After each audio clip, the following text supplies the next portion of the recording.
Ladies and gentlemen, welcome to SpawnCast episode 140. We're missing a few people tonight. They're doing some other things, some real life stuff. So they'll be back with us next week. I know Max will be back here, OJ and Sean. But we still have a bunch of people here, and Jordan will actually be joining us a little later. He's you may have seen him on the treadmill quite a bit this week, but he'll be joining us a little later on. We still have actually quite a bit of stuff to go over this week. A lot of stuff happened, and next week we're going to be going into a lot of stuff is going to be happening. So it was a pretty fun time right now in games. But let me go around here. We have MVG. What's going on, man? I'm doing well. How are you? Center square tonight, MVG. So is he? He's the center. Oh, he is. There he is. Look at that. Yeah. Wearing my Australia Facts shirt right here. Yes. Nice. And then we have Miss Click. Miss Click, thanks for joining us. Hey. Good to have you here. And then we got two pictures actually tonight. So Evan doesn't have his video feed on, but he's here. Evan's at a LAN party actually for the week. It is a week-long LAN party. That is going to be something else. And then we have Nate. Nate, what's going on? How's Nate the Hate going? I actually put up a new video tonight that I meant to do earlier in the week, and I just never got around to recording. What's it about? I lambast all the YouTubers and Twitter personalities who like to report on every fake rumor that hits the internet and 4chan because, everyone thought, Gordon Freeman was going to be Smash Fighter DLC number 5 because it just made so much sense. And PS5 is going to launch on November 22nd of 2020 for $500 because, who could have guessed that except for this one Twitter account that got everything wrong about the 25th anniversary, except for the hashtag for the 25th anniversary, because it was the exact same hashtag as the 20th anniversary. Oh, we should definitely give those people more publicity because we can't do 5 minutes of research and come to our own conclusions that the people are bullshit.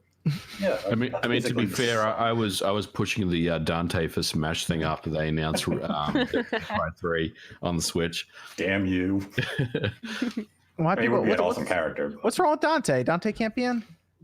I mean, he can be in, but all right, good. We just can't because somebody goes to Twitter 5 minutes after Capcom announces Devil May Cry 3 for the Switch and say Dante is the next character. Like, why? Because a game was just announced? No, I just think Dante would fit in really well. Yeah, he would fit in because Sakurai loves sword fighters. I mean, I just think it'd be really cool. It'd be really neat to have in the game. I don't know.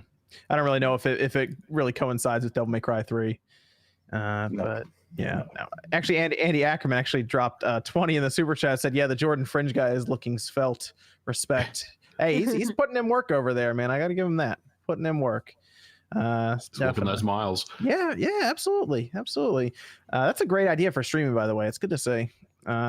So I need to check out more of those streams with him. I checked out a bit of the first one. Is he doing stuff where people in the stream can like donate and like make him go further? They're extending his time, yeah. Oh, that's He's on like 35 miles or something like that. Wow, jeez. Yeah, dedication, man. He needs to get a map and like put a destination on the. I don't know if he's doing that, but he needs to get a map, put a destination on the map, and like walk across like the United States or something crazy over the next like couple That's years a great or something. Idea. Yeah, the Death Stranding march. I was gonna say east to west. Do that. That would be cool. That would be cool. But so what everyone play this week? Because a lot of stuff came out. Oh, at least for me anyway, a lot of stuff came out. But what's everyone been up to? I was playing Halo Reach on the PC. I know we're going to jump into that. But I picked that up on Steam. I wanted to get the whole collection. I could have played it on Game Pass, of course. I've got that too, but I wanted to get a copy of the game. It's awesome. I mean, I know you've been playing it too. I love it. It's so good. Are you playing the campaign? You're playing online? I'm playing the campaign again, and I just want to kind of experience it because it's been a while since I've actually played through the campaign. It's interesting because a lot of people didn't like Reach, or I feel like a lot of people didn't like Reach when the game came out. There were a lot of complaints about the game, but it seems like it's being universally embraced and loved, all of a sudden now that the game's come back on the PC. And I've been playing through the campaign, and look, I think it still holds up really well, even today. So yeah, I'm enjoying it. I think, back then, I know Halo and Call of Duty were like head to head. They were going against each other constantly. I think people saw Reach kind of taking stuff from Call of Duty and almost turning more into Call of Duty than Halo is supposed to be. I think that's why people were kind of resistant to it in the beginning. But I think people are just excited to see it come to PC right now. Like, I think that's the biggest thing is they're really excited because it not only did it show up on PC, but it has pretty good support overall. There's like audio issues, but like back in the day, I was thinking about doing a video on it because I was doing Halo back in the day on PC, it was not like how it is now, where there's almost like a focus now on the PC version. So it's good to see it. I'm liking it right now. I'm playing mostly on PC, but I did play some on Xbox as well because it was on Game Pass, so I might as well download that as well. But Evan had a different opinion on it. Let's hear it. Yeah, let's hear it, Evan. Well, Halo Reach on PC. I mean, He wasn't feeling it. Well, yeah, but I don't feel the series is my problem. I mean, I get that. I've been trying to wrap my head around understanding why people like it, and there's like an element of sort of like a casualification, I guess, of an arcade shooter in Halo. So I guess that's something that's worth it for people, but playing it just made me get like really mad that I wasn't playing like an Unreal Tournament or something a little faster paced with a little bit of a higher skill ceiling. Halo is slower, yeah. Halo It is, yeah. The jumps, you kind of float a lot more in the air when you jump around. It's definitely a different vibe than Unreal. And people might not like it as much because in Halo you have to pretty much do consistent like headshots one after the other for probably longer than other games. Like I know like Call of Duty, it's quick. Like it hits somebody in the head with a weapon, and that it's pretty much over for that person. But in like Halo, you have shields to break through, and then you have to take them out. So that, and if you don't like the aiming or the feel of it, that's not going to be fun at all. Yeah, so it's okay, but it made me reinstall a bunch of games from that era because when I was playing it, I was thinking like this is a major AAA game from what was it, 2010? Yes. Yeah. Yep. And I was looking through the list, and there was Bad Company 2, there was Metro 2033, and I was like, do I have this weird sense of like I enjoyed those games, but I'm not enjoying this? Am I kind of going the whole rose-tinted glasses thing on 2010? So I just reinstalled the old ones. I still love them. Their mechanics are great. It's all very solid. So I guess it's just like Halo isn't for me at all. Like I just have to, I guess. You installed Bad Company too. Yeah, it was like 8 gigs. Dude, it was a whole weird feeling installing that game and being like, oh, is this installed in like 2 minutes? Excellent. Yeah, that's why I'm like Bad Company 3 needs to come out. That's what needs to come out. But yeah, I'm liking it. I just wish if you play online, like I've been doing a lot of competitive matches online. Yeah, I do. I've been tinkering at it. They don't. Well, I mean, for Reach, I played the competitive online. They only have 2 modes for competitive right now, and that's a little annoying because usually you should have doubles, and a lot of that's kind of just pushed to like the social games. And you technically gain experience, and you like, I guess you have a bar that fills up throughout the season or whatnot. But I like having the number next to the name that you work up, like a ranking, and they only have it on 2 right now. And one of them will have like objective based games thrown in there too. And if you're playing by yourself and you get thrown in with the group people, it doesn't always work out. It's like 50-50 for if you're going to win like capture the flag or something in that. So I'm hoping they expand on that and make it so like there's only a Slayer mode and there's like a Slayer doubles ranked mode, because we used to have that in Halo 3. So technically I guess you still do if you sign in. It definitely makes me want more. I mean, I think, give us the rest of it now on the PC, because I want to get stuck into that. Yeah, they updated the Master Chief Collection quite a bit over the last few years, so I'm pretty confident they'll continue that here. But the next one up is going to be Halo 1, because they're going to do it. They're doing it in like order of the story pretty much. So Halo 1 should be up next, which means we got to wait for a while till Halo 3, because I think Halo 3 is going to be the big one when that shows up on PC. That's still one of the most popular Halos, I think, at this point out of all of them. Although Halo 2 is pretty popular too. Yep. But I actually still have Halo 1 on the PC, and I loaded it up to check it out. So do I. Actually, I got the box right up there. I'll pull a max and grab it off the shelf, but it's all the way up there, so I'm not going to do it. They did patch it, by the way, to let you play online still, because originally it was tied to the GameSpy servers. Yeah, that's the Gearbox one, right? Yes, they like patched it so that you can play online with it still. But that actually had some levels that were specific to it. So that was actually really cool. I think it was like 3 or 4 levels. A great time with Halo Reach. Really, really enjoying it. Like it a lot. So what about Miss Click? What have you been playing? I'm hoping to pick up Halo Reach, actually. I want to hold on. Really? Yeah. Well, I love shooters. Okay. But I like them on mouse and keyboard. So I can play mouse and keyboard, right? Or no? You can, but most people who have been professional in first-person shooters are saying that controller is at a massive advantage. I've literally never touched a Halo though. You can go either way with it. I switch off. Sometimes I'll do keyboard and mouse. Sometimes I'll do controller. I'll have to experiment, because I think controller does have the advantage, but I can still. Would you say because of aim assist? It's orbital aim assist, and it's pretty strong. But I can still. I could still roll in Halo with. No, yeah, I've been mouse issues. keyboard for a while. I think my account KD is like 3-1 now, and I'm barely like going into it. Halo's more about learning the map and pretty much getting the jump on people if you can, or figuring out where the power weapons are and using them. Okay. Yeah, Interesting. But I mean, keyboard and mouse, you'd be fine with it, I think, especially if you've never played a Halo and you're just jumping it. Yeah, you'd be fine. The trick's gonna come down because since Destiny 2 had this problem, there is that box that converts a keyboard and mouse into a controller, which would basically give keyboard and mouse auto aim. So like, we'll see if that stuff happens. That's gonna be great. Oh man, what's that box called, Evan? I can't remember. I know it was $100 when Destiny 2 came give out. The goods here, Evan. What's the box called? I'm not telling you. Hold out on us. Oh, that's crazy. No, but I mean, I think it's like $10 on Steam. Yeah. Specifically, if you buy the Reach version, if that's what you want, Steam will tell you have to buy the Master Chief Collection because it's like that's how their store is set up. But you only, I think, have to buy the Master Chief part. Or the, is the collection all of them? part. Yeah. Okay. If you're looking for all of them, and you can pick that up for I think like $30. He's like, I'll play 3, but none of the others. They're gonna release them in order, so we just have Reach, and then they'll move on. We don't even have a timetable. It could be years before they're all there, but okay. I mean, Reach works well, and it works on like junk hardware too. Like Evan took it and ran it on his Surface, and it worked. Oh. Yep. Yeah, it was like 30 frames per second, but it worked. That thing got hot as hell. I immediately uninstalled. Yeah, but that's a tablet. It was running. It was so funny.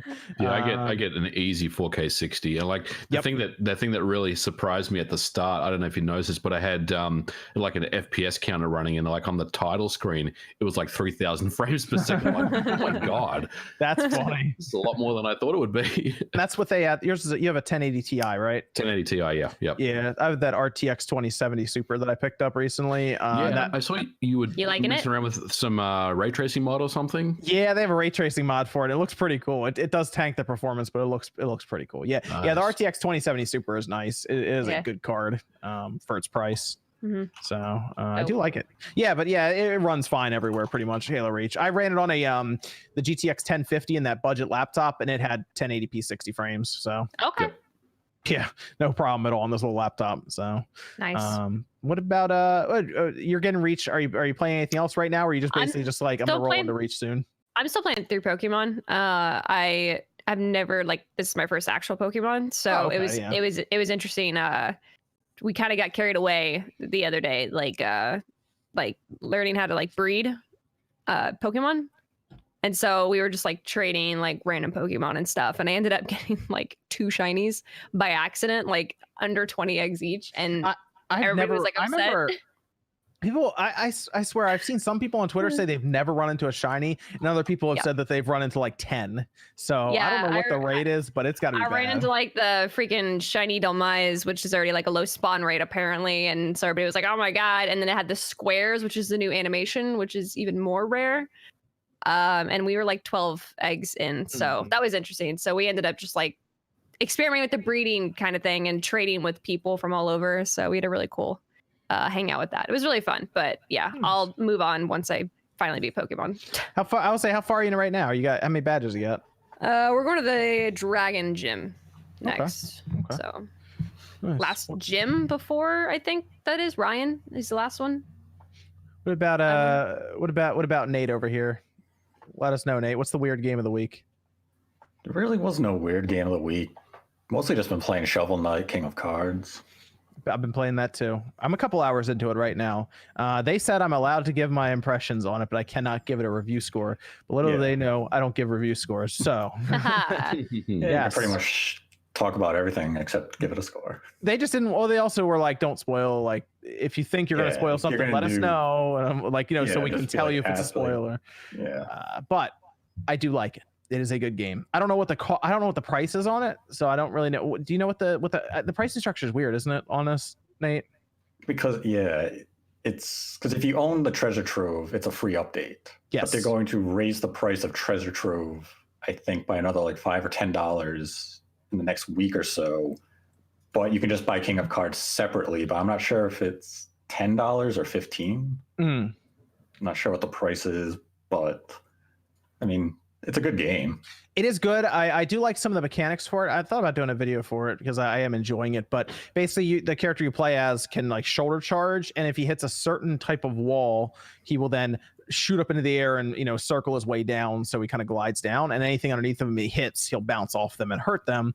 But then there's also an entire puzzle card game attached to this. Almost is what I'll call it. It's like they have this card game. Yes, yeah.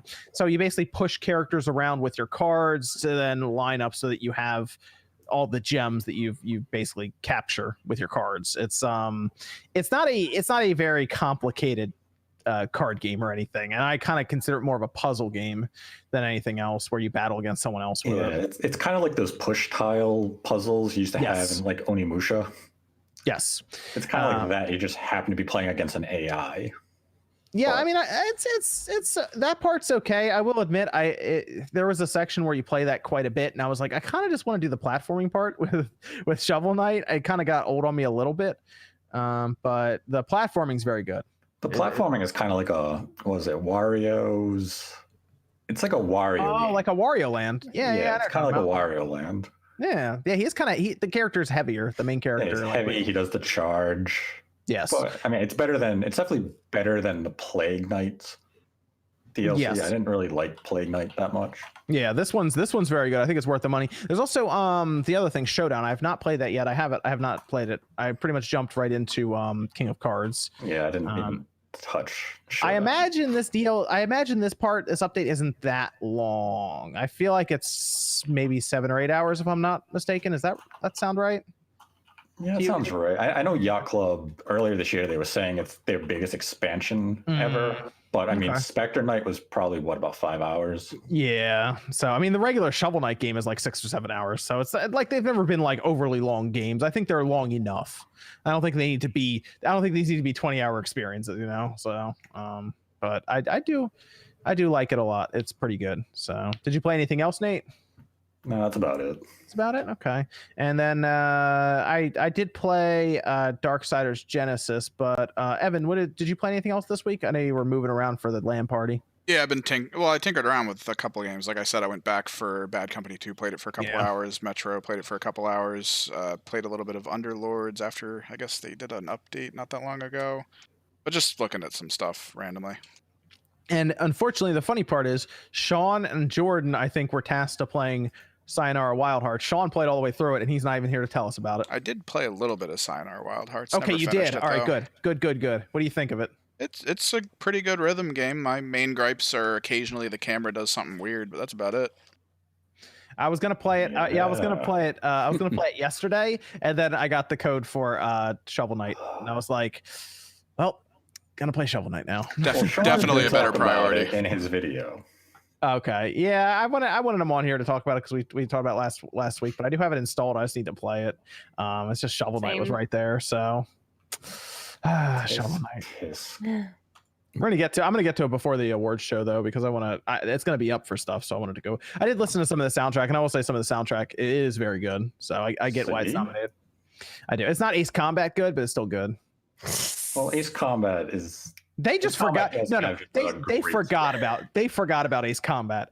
I'm gonna ask. I should ask soundtrack when you play an Ace Combat game. You don't walk away from Ace Combat's been good for a while. When did that even come out?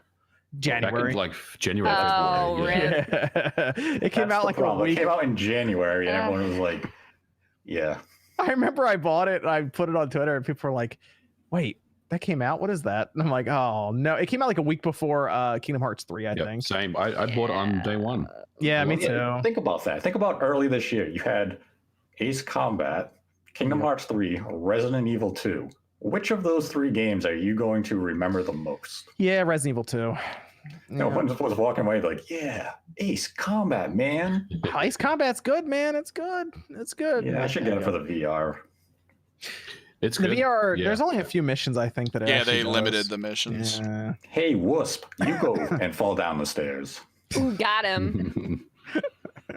Oh man, Darksiders Genesis though, I did play that. I actually like it. It's definitely a budget title. It's like $30 on Steam. I think it was even on sale for $26 day one. So I actually grabbed it for like $26 or something.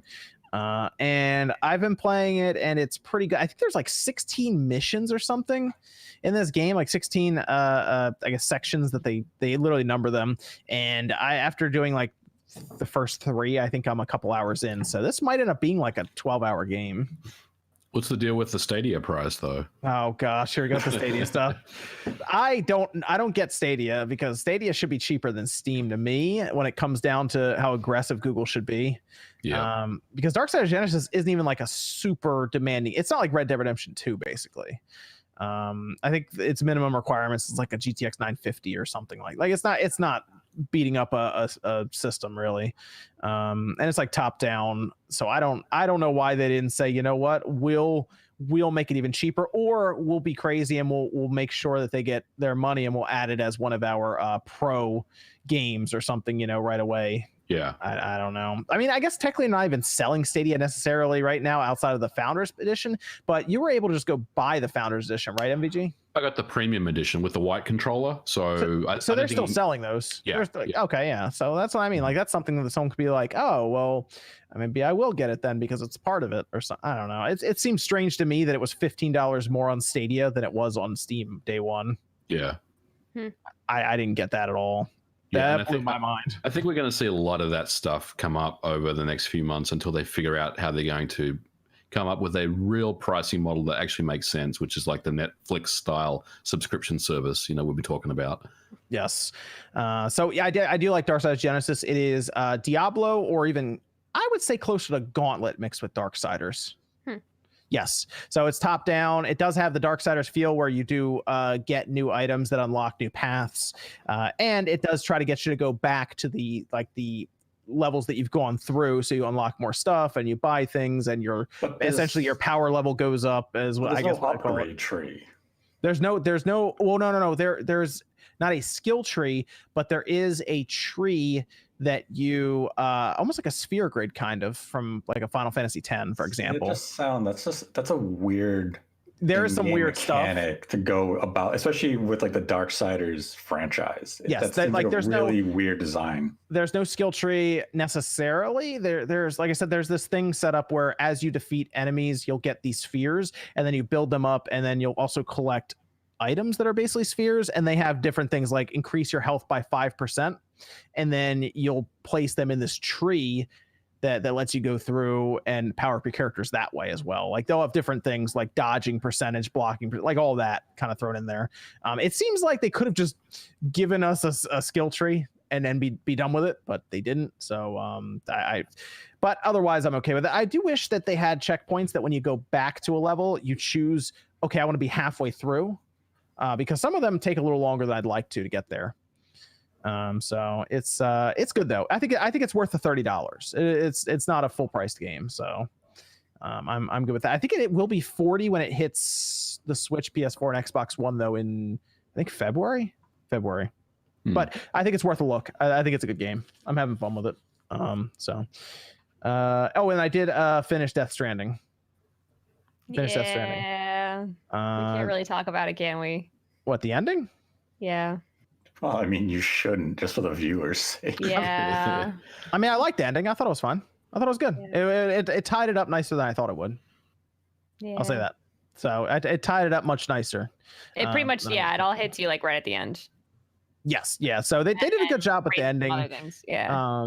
I didn't feel like I was missing too much or anything. Yeah. And I think they did a good job showing you a lot of flashbacks in different parts of the game and then bringing it all together at the end with one long kind of cutscene that they show that basically pieces everything you've seen the whole time together. So I did like that. It was good. It was funny because I recognized some of the parts from the actual trailers that they showed us. So they'd been showing us parts of the game from the end. But we have no idea. So it's like, what? So you kind of recognize and go, oh, that's where that's from. Okay, got it. But yes, it was a good week for games. It was good. Do you think you'll double dip when the PC version comes out on that game? I mean, technically, I honestly might, just because I want to. Again, comes back to the mouse and keyboard aspect. If it's optimized, I would like to try the shooting on mouse and keyboard. Technically, it doesn't have to. I'm definitely getting it on PC, so you can check it. It's gonna look beautiful. Yep. Yeah, especially if they have like a ray tracing thing in there. That's I want to see what that engine does. I don't know how, you know, the world, you know, the dynamic world that continues to evolve, right? I kind of want to experience it from the beginning again, right? And I don't know how that works with the PlayStation 4 game, whether they eventually over time they just kind of reset things.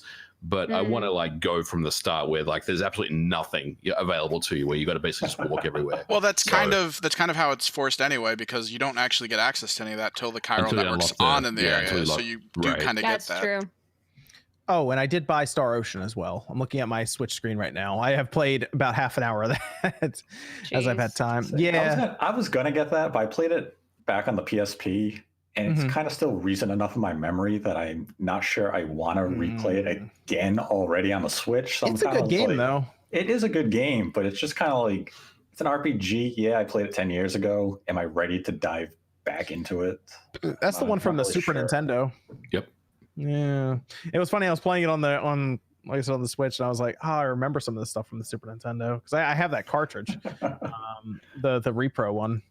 But yeah, I'll play more of that as I get time, man. Sometimes when like all these RPGs come out, it's tough, because I know something like Darksiders Genesis won't take as long, or like Shovel Knight. So the longer RPG kind of goes to the backlog for a bit. But I'll go back through it again, because I haven't played that in a while. But I think that was everything I played. I played a lot this week, and next week, like I said, we're gonna have a lot of stuff happening. The Game Awards are gonna be going on. I think I'm gonna stream it, and then I think I'll just open a Discord call, and anyone who wants to just get in the Discord call and just kind of talk, I'll have their voices over sound and everything, so people can watch it. That'll be fun, like from the panel here. People can just jump in, and I'll just have their voices over as well as things are happening. That could be fun. Just waiting for Nate to be like, "Oh, come on!" Everyone's gonna show up at the end once they announce the game of the year. We're either gonna have everyone pissed off, or everyone be like, "Yeah." Well, I want everyone to. Well, for the reveals, we got 15 of them coming, which we're gonna get to in a second here. So it's gonna be a fun day. Is it though? Nate, you can't stop the hype. You can't stop the hype. Hey, you tried to sell us way back in August when Jeff Keighley was like, I'm hosting a Gamescom thing. And you're like, this must be awesome. And what happened? Nothing. I'll tell you what happened. Nothing. Sony bought Insomniac. Happened.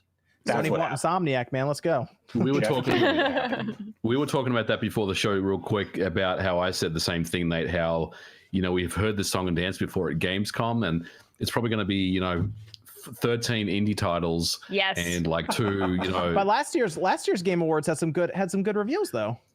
Smash and Joker and Ultimate Alliance 3. That's true. That I mean, are those like the are we expecting Nintendo? Yeah, well, Nintendo's definitely gonna be there. Oh yeah. With a new reveal, or are we just saying? Let me get to that. Let me get to that real quick, because I want to give Evan a chance to give us the Discord question, and then I want to go over some of the super chats, and then we'll go right to the game. That's such a good segue. We're gonna go right to it. We're gonna go right to it. Organic. We're gonna go right to it. Evan, why don't you have the Discord question while I pull up the super chats, and then we'll go through this, because we got some stuff to go over here. With the Mario Maker 2 update, would you rather see this game support more enemies, pieces, like characters? Like, what do you want to see for the game going forward in terms of what they add? I like the idea of characters being added, but not as just like costumes or appearance, like actually affect the world. Because when you put something like Link in there with his bow and his shield thrust and the shield and all stuff, you give creators a lot of stuff, like a lot more to do with that, which means that we get cooler levels. So like put Samus in there, put Pit in there, you know, just start putting whoever in there, right? That's so cool. Yeah, like especially if they have some cool abilities that they can do, because like you put like Pit in there and all of a sudden you could have a whole flying level. That's like, true. That would be, there's just some cool stuff you can do. So I would like to see that. Just characters that you spend time making sure they don't break the game, you know, balancing them and all of that. But I would like to see that. That'd be cool. I actually did not download that update yet. I should. I want to check out Link and Mario Maker. I was I mean, I know they're going for more of like a classic look, but it still would have been cool if they had a Zelda 2 model. You know, because yeah, like that would have been really cool. But, oh well. What were we saying, Nate? Like the Zelda thing is still pretty limited. I think, isn't it limited to just the NES skin? Just the NES skin, yes. So I mean, I get why they did it, but it is kind of disappointing at how restrictive it is. I would like to. A 16-bit one would have been cool to see. That'd have been neat.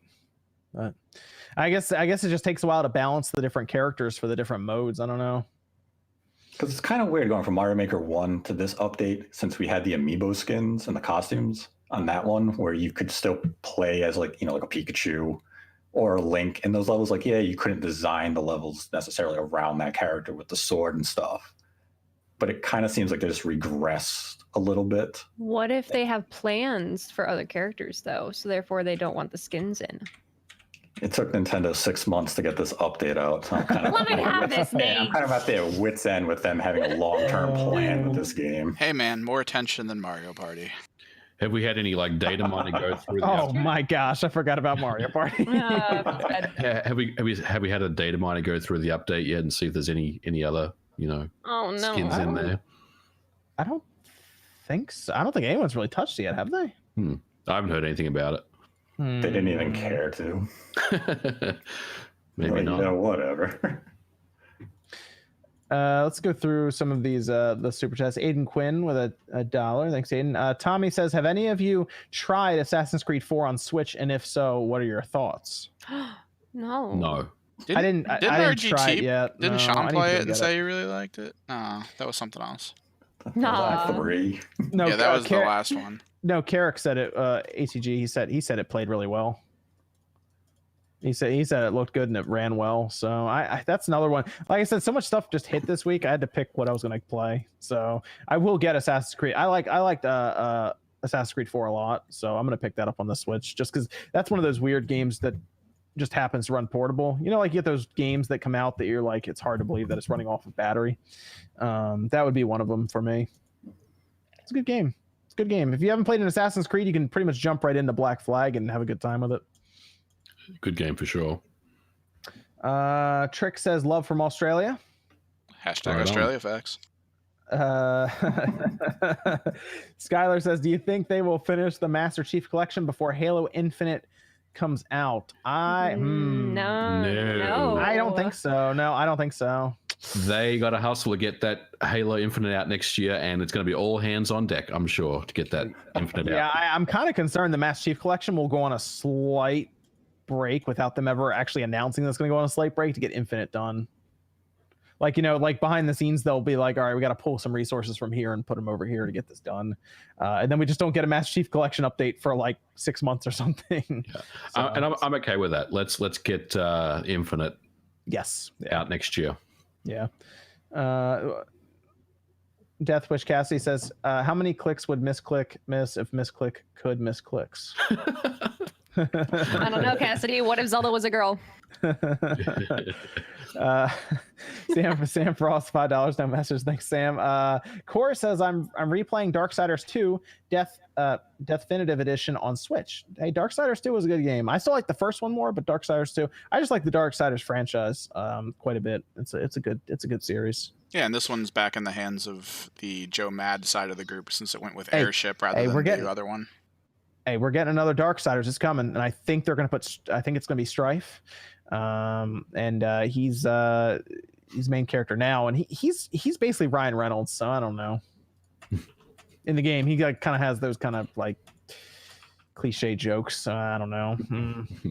Although I guess if he doesn't really have anyone to talk to, like he just bugs War basically constantly.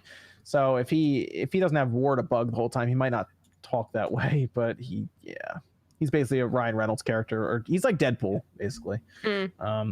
Sam Frost, $2, no message. Thanks, Sam. Swag says, you know what the problem with Stadia is? Run by a bunch of boomers who don't know what gaming even is, why it has no place in human existence. Why don't you tell us how you really feel? Wow. I'm going to use that line quote in my review when I bring it out. There you go. Kumatora says Squid Sisters are the best and no more questions. Hey, there you go. Sam Frost, what is the favorite game of 2019? Mine's Resident Evil 2. I feel like we've talked about this we've talked about that 3-4 weeks. Well, favorite game doesn't necessarily have to be your game of the year. That's a good point. That's a good point. That's a good point. Sean could say Friday the 13th is his favorite game. This is fair. That is certainly not game of the year. Friday the 13th is his favorite game? Probably. Yeah. Oh, Yes. Oh, goodness. I don't know what I would make. I'd have to go back and look. I think like different genres. The experience Death Stranding, new genre Fire Emblem for me, and then favorite combat by far Astral Chain. Okay. Yeah. I think my favorite game this year is probably going to be either Luigi's Mansion, which I I was going to say Luigi's so Mansion good. for a minute there. which was amazing, and even Link's Awakening was really high up there. It was just a real surprise for me. That was so good, so well done. I mean, some technical issues aside, of course. Otherwise, it was really, really well done. So cute. Man, I was going to say that for a minute too. Oh well. Luigi's Mansion was it was just pure fun, man. Luigi's Mansion, it was just a good time. I don't know. It was beautiful too, like the cutscenes, like the way it's animated, and there's just like that was just a game. I just didn't get mad at the game ever. I was like, this is fun. How can you get mad at freaking Luigi being like Poppy? That's what I mean. I was like, this is nice. I don't know. Game Kid, $2, no message. Thanks, Game Kid. Ham says, hey guys, do any of you guys play the new Super Mario Land 64 hack? Thoughts? And can MVG make a patch so we can play it on EverDrive? I don't even know what that is, but my ears perked up when you said it, and I'm interested now. Oh, okay. So this is really cool. This is somebody actually made from scratch a new Super Mario game that is based on Super Mario or Mario Land from the Game Boy. I'm with you. Yeah, I'm with you now. Yes. Yeah, that's excellent. And it works on real hardware. Oh, right on. Yes, you can actually make a reproduction card of it, I believe, or you just do what a lot of us ever drive, right? Just drop it on there. Cool. It works well, and I am honestly shocked. It's not like it's pretty good, like quality wise. Yeah, I've seen some video footage of it. It looks excellent. There was an interview that Nintendo Life did with the guy who made it, and he said he made it in a text editor with assembly. Wow. Yeah, that's what I said. I heard that. I was like, geez. That's some mad skills right there. Yeah. So, I mean, I was shocked when I heard that, but hey, you know what? That's good stuff. Just, look out for Nintendo. I think we'll stop the super chats there, and I'll come back after we talk a bit about this next topic, which is the Game Awards.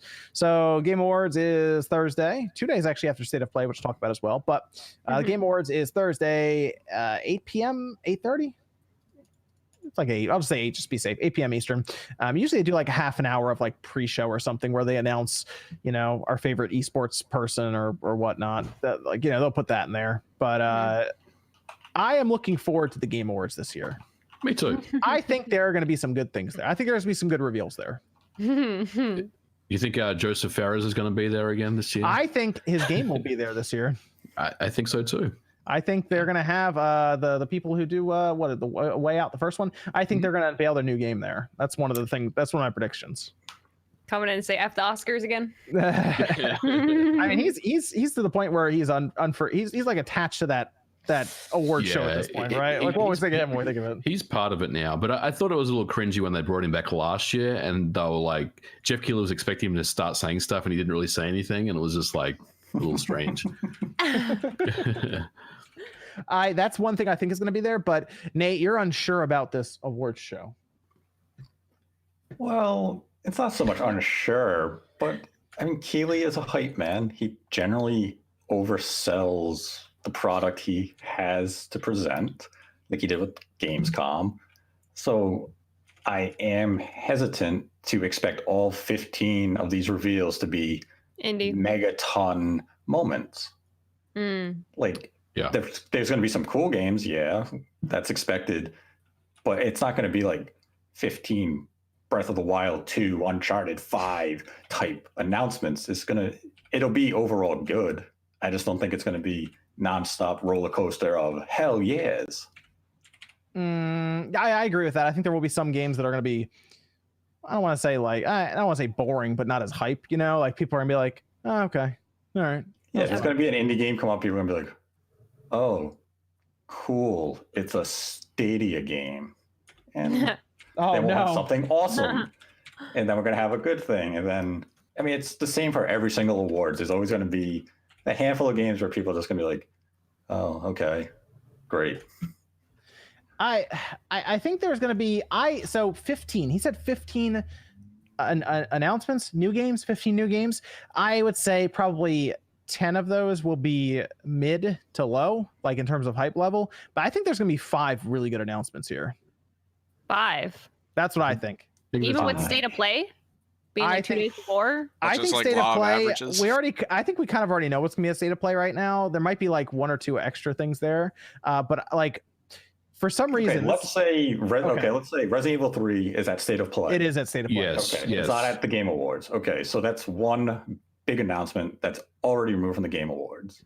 Yep. Are we going to have 5 Resident Evil 3 tier announcements at the Game Awards on top of 10 mid tier? Yeah, that's the thing. Resident Evil level. Ooh, I think there's gonna be 3 Resident Evil level ones at the Game Awards. But like, what could that, or like Breath of the Wild 2, if they have a trailer, that would not be included in the 15. It's been announced. That's so correct. That wouldn't even be included there. Right. So what are we looking as the ceiling of the announcement hype? Yeah, well, that's what I was going to say. I mean, I think you can't rule out just some extra DLC for some of this stuff, right? That is part of the 15 that we're talking about. So there could be some really hype DLC announcements that make up that 15. Like all right, let's just pretend a Smash character's here. Which, by the way, I don't think there's gonna be a Smash character at the Game Awards. That might sound weird, but I don't think there's gonna be one there. They might pull it. I'm not feeling it. But I mean, if there is a Smash character and it's like a left field Smash character, I mean, you know how that goes, Nate. That alone is like a top tier announcement for a lot of people. That's the time to do it. I mean, not everybody will watch Nintendo Direct, but majority of people, are gonna have their eyes on the Game Awards. Like that's perfect advertisement. What about Control DLC? We know that there is DLC coming, right? So what if they announce the first DLC for Control? If they announce DLC for Control, I might fall. So now I'm just kidding. It actually, that would be interesting, I guess. But honestly, I only think 10 people in the audience will be excited for it. Dude, no one. Wait, the game's been out this long and hasn't had DLC? No one bought that game. No, I think you did. I bought it, and then I think MVG bought it. It did, I think, and then I was like, "Who else bought it?" And like, no one else bought it. I think I saw like 4 people after the game was nominated, being like, "Yo, I finally went back to Control, and I realized I was like 12 minutes away from beating the game, and I hadn't played it for like a month." And I'm like, "Yikes!" Yeah, that's the thing, though. I mean, I think Control DLC, even though it sounds kind of lame, that's what I think is going to make up part of that 15 unreleased titles. Stuff like that is going to get nominated. Yeah. See, that's where it gets complex with the 15 announcements, because when people think of it like, oh, Breath of the Wild 2, Bayonetta 3, both of these games have been announced. They will not be included in that 15. They would just be trailers. They're not world premiere exclusive new reveals. They've been announced. So that's not even being factored in. Now, a Control DLC could be factored into those 15, but that's where I think we have to kind of bring down the expectation a little bit, where we're not going to have that Breath of the Wild moment from these announcements, because Sony's not going to come out with a new exclusive. They're prepping for the PS5. So here's some predictions I have for the Game Awards. Okay, you actually wrote a list. Yeah, I did. I was going to make a video, but I'm realizing I'm not going to have a slot this week for this video. So I have some that I just typed up, then I gave up on because I realized that a lot of stuff showed up from GameStop early, like refurbished stuff that I bought. Thanks for this. It's really funny because GameStop sponsored a video, and then I realized I was just going to like do more refurbished stuff from them anyway with that sponsorship money. So it's like that Pikachu meme face thing. So that's great. I bought it. I did buy that teal N64, by the way, that has no picture and it's refurbished. Oh, nice. I bought that. So we'll see how that goes. I got an Xbox One. What are your predictions? Okay, so I said I think the developers for Way Out, which is Haze Light Studios, is going to have their game there. I think they'll announce it there. Yeah, I would agree with that. I think Dragon Age will be unveiled there. But it was already unveiled.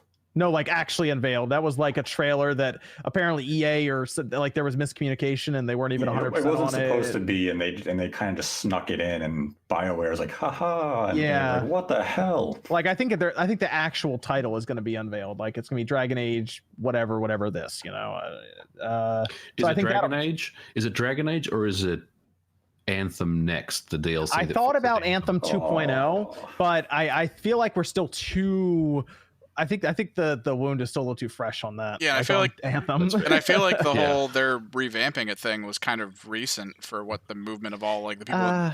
Like, I think they got to take the time with it. They got other stuff they can unveil. yeah, because if don't they need announce that. it now, it's gonna feel kind of like they're getting ahead of the horse again. Yeah. Yep. I think there's possibility that the Assassin's Creed could be unveiled there. The new one, because I think they're gonna launch Watch Dogs and Assassin's Creed in the same year. That's the stupidest thing I've ever seen. It's possible. I mean, you know, I thought maybe they wouldn't because next gen, but I mean, they could very well announce Assassin's Creed at the Game Awards, and then when they reveal the next gen consoles next year, they reveal them again. You know, with the next gen flavor. So yeah, that's probably a good pick, I would say. Yeah. I thought about if they would show Babylon's Fall again, but I feel like they could. I feel like they could just never show it again, and everyone would forget. So whatever. But I think Batman will be unveiled there. What's it? Batman Legacy. What is it? What was the title going around? Was it Legacy? What was that? They've been teasing that game for so many months. No one cares anymore. But I think the Game Awards would make sense for it. Just drop it there, and we'll see. The real question is, what systems would it come to? Would it actually make the Switch or not? That would be one. Really doubt it. Which means I don't think Rocksteady will be there. I think Rocksteady will miss another Game Awards / E3 for the entire year. And then I do think it's possible. See, this is the one I wasn't sure if it would be at State of Play or if it'd be here. And we're getting heavy speculation territory now. A Crash Bandicoot game. Whoa. Because they started sending out stuff to influencers now. Oh. Like Crash Bandicoot stuff. Oh. So I saw that. Sounds more like a State of Play given the timing. But you see, like I'm literally between like 2 days. I'm like, I'm just picking at this point because Crash, of course, is still related. Like we all think of like Crash and PlayStation, right? Like a lot of us do still, even though it's on like everything now. Yeah. But Sony has shown off Crash, I think every time, right? Like they showed off CTR. They showed off the Insane Trilogy at first, so that's kind of why I'm leaning to the State of Play. But hey, maybe Jeff pulled some strings and he's getting it. Just because State of Play is gonna be. It sounds like State of Play might be kind of packed. Interesting.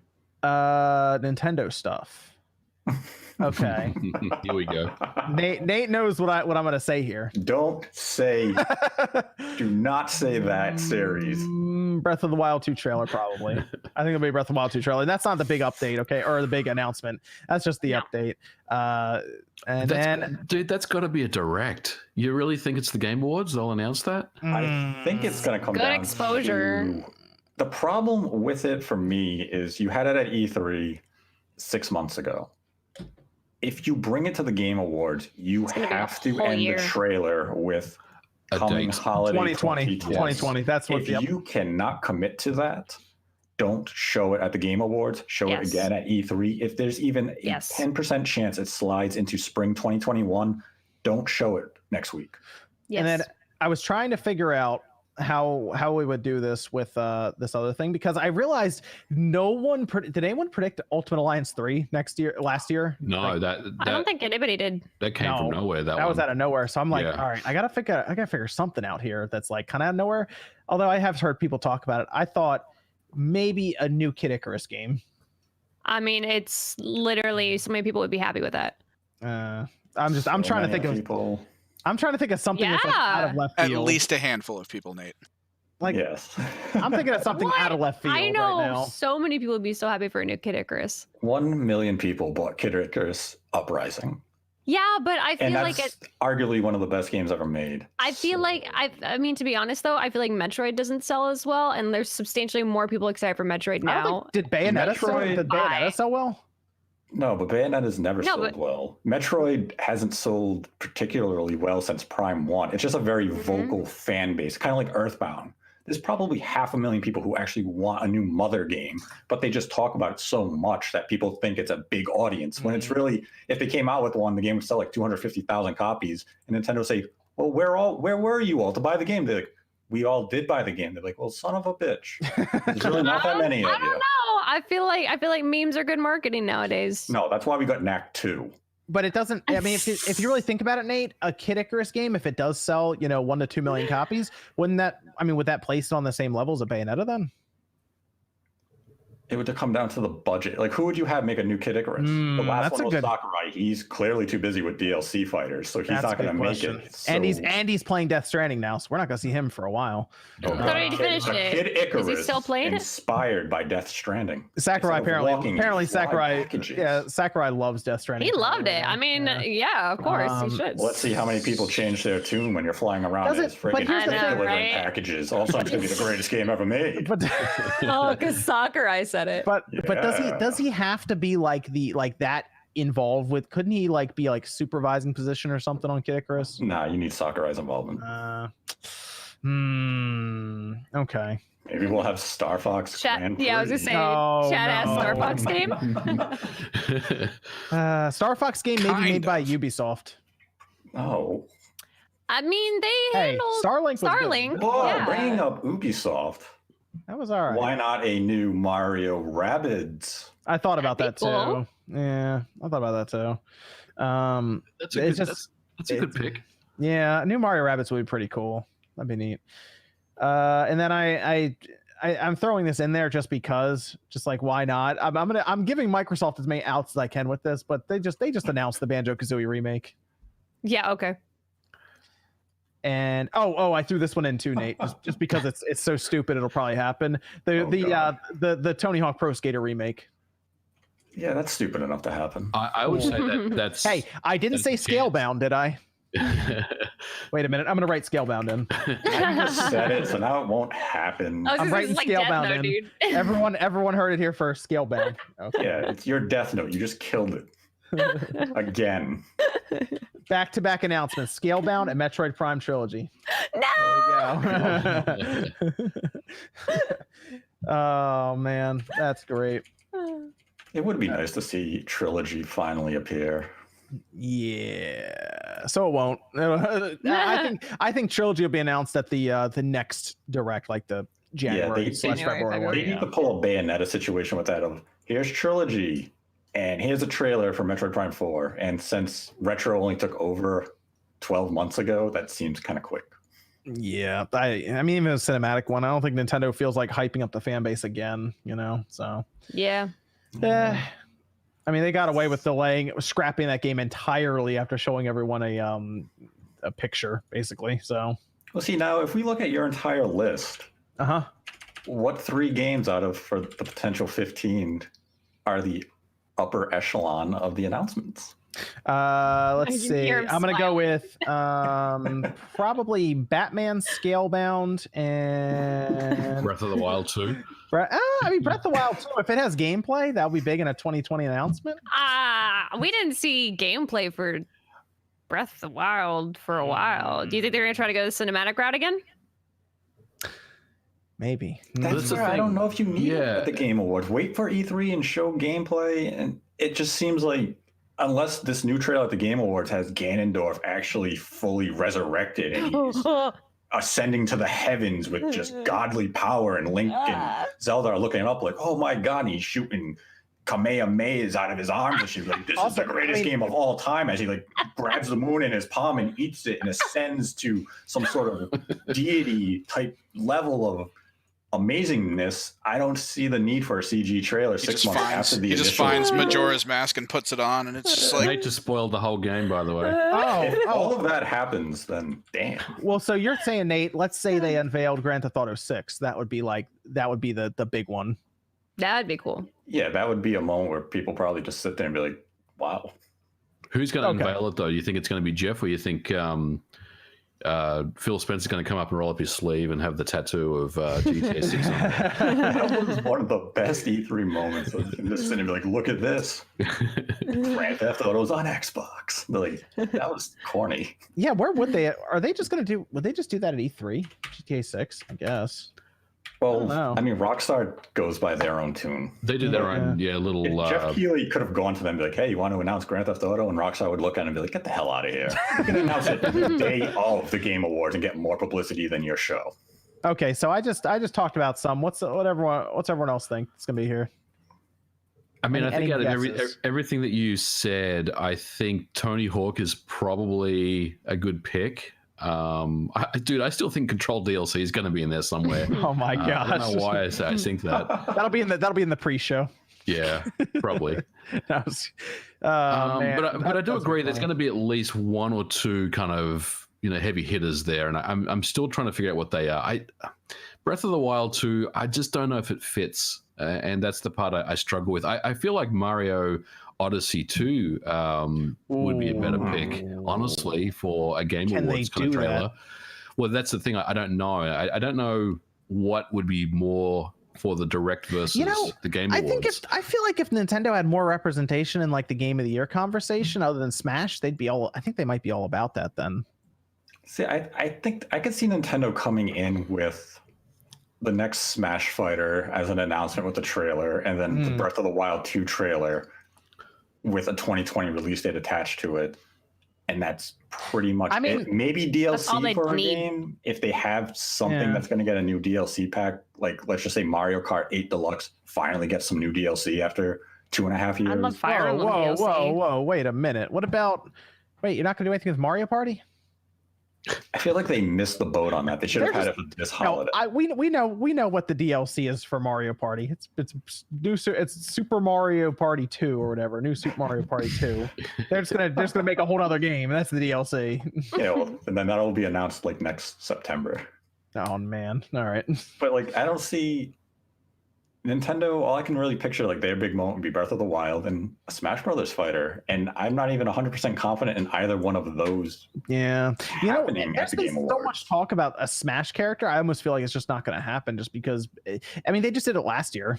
They did Joker, and that was big, but it's like we just had Terry. Terry literally just came out. So no, I mean, but like last year we had like a Smash. We had Joker, year, and then every single commercial was, "Did you know Smash Brothers comes out in 2 hours?" Like that made more sense then because it was still it wasn't out yet, so they were running to advertise. If that makes sense, but like.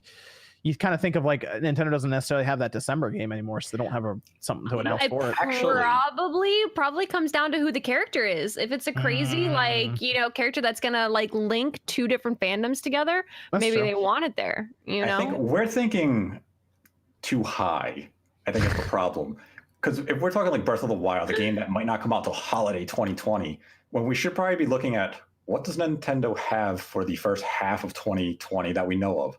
Animal Crossing. Right. Now it's time maybe to show something exciting about Animal Crossing at the Game Awards.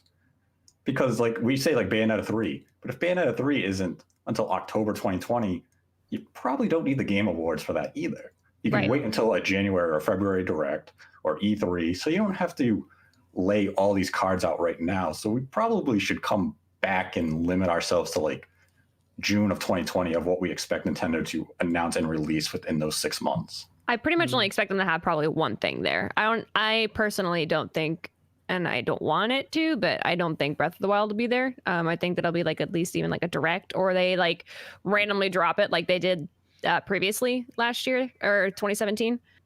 And then, I mean, Astral Chain could have DLC. Fire Emblem would be cool DLC too. Like they have a couple of pre-existing games. I don't know if I think that'd be a direct thing though. So Smash DLC is like the only thing to me. It's like, well, it's nominated for Game of the Year, so maybe they kind of want to show that off. And Square Enix is probably gonna like announce like Life is Strange 3 or something, something that we're not expecting. Yeah.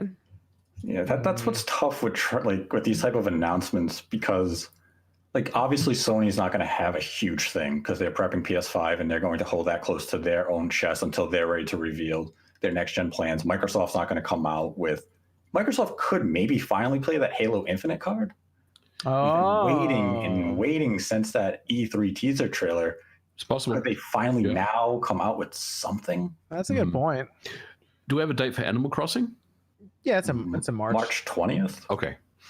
Yeah. So maybe now you do something a little more. I mean, otherwise Nintendo's going to hold it until like a January or February Direct. Yeah. Mm-hmm. So, and we don't have anything dated beyond Animal Crossing for the Switch in early 2020. Like we have Xenoblade Chronicles Definitive Edition announced.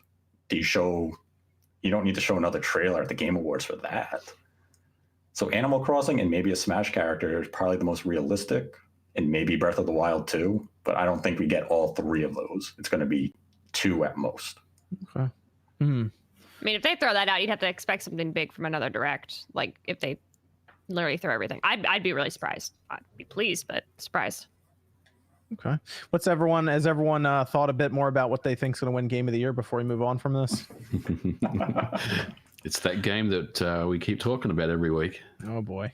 I just hate that Sekiro like is such a good game, dude. Like no one's talking about Sekiro either. I think it's that so good. Man. I do think Death Stranding will win.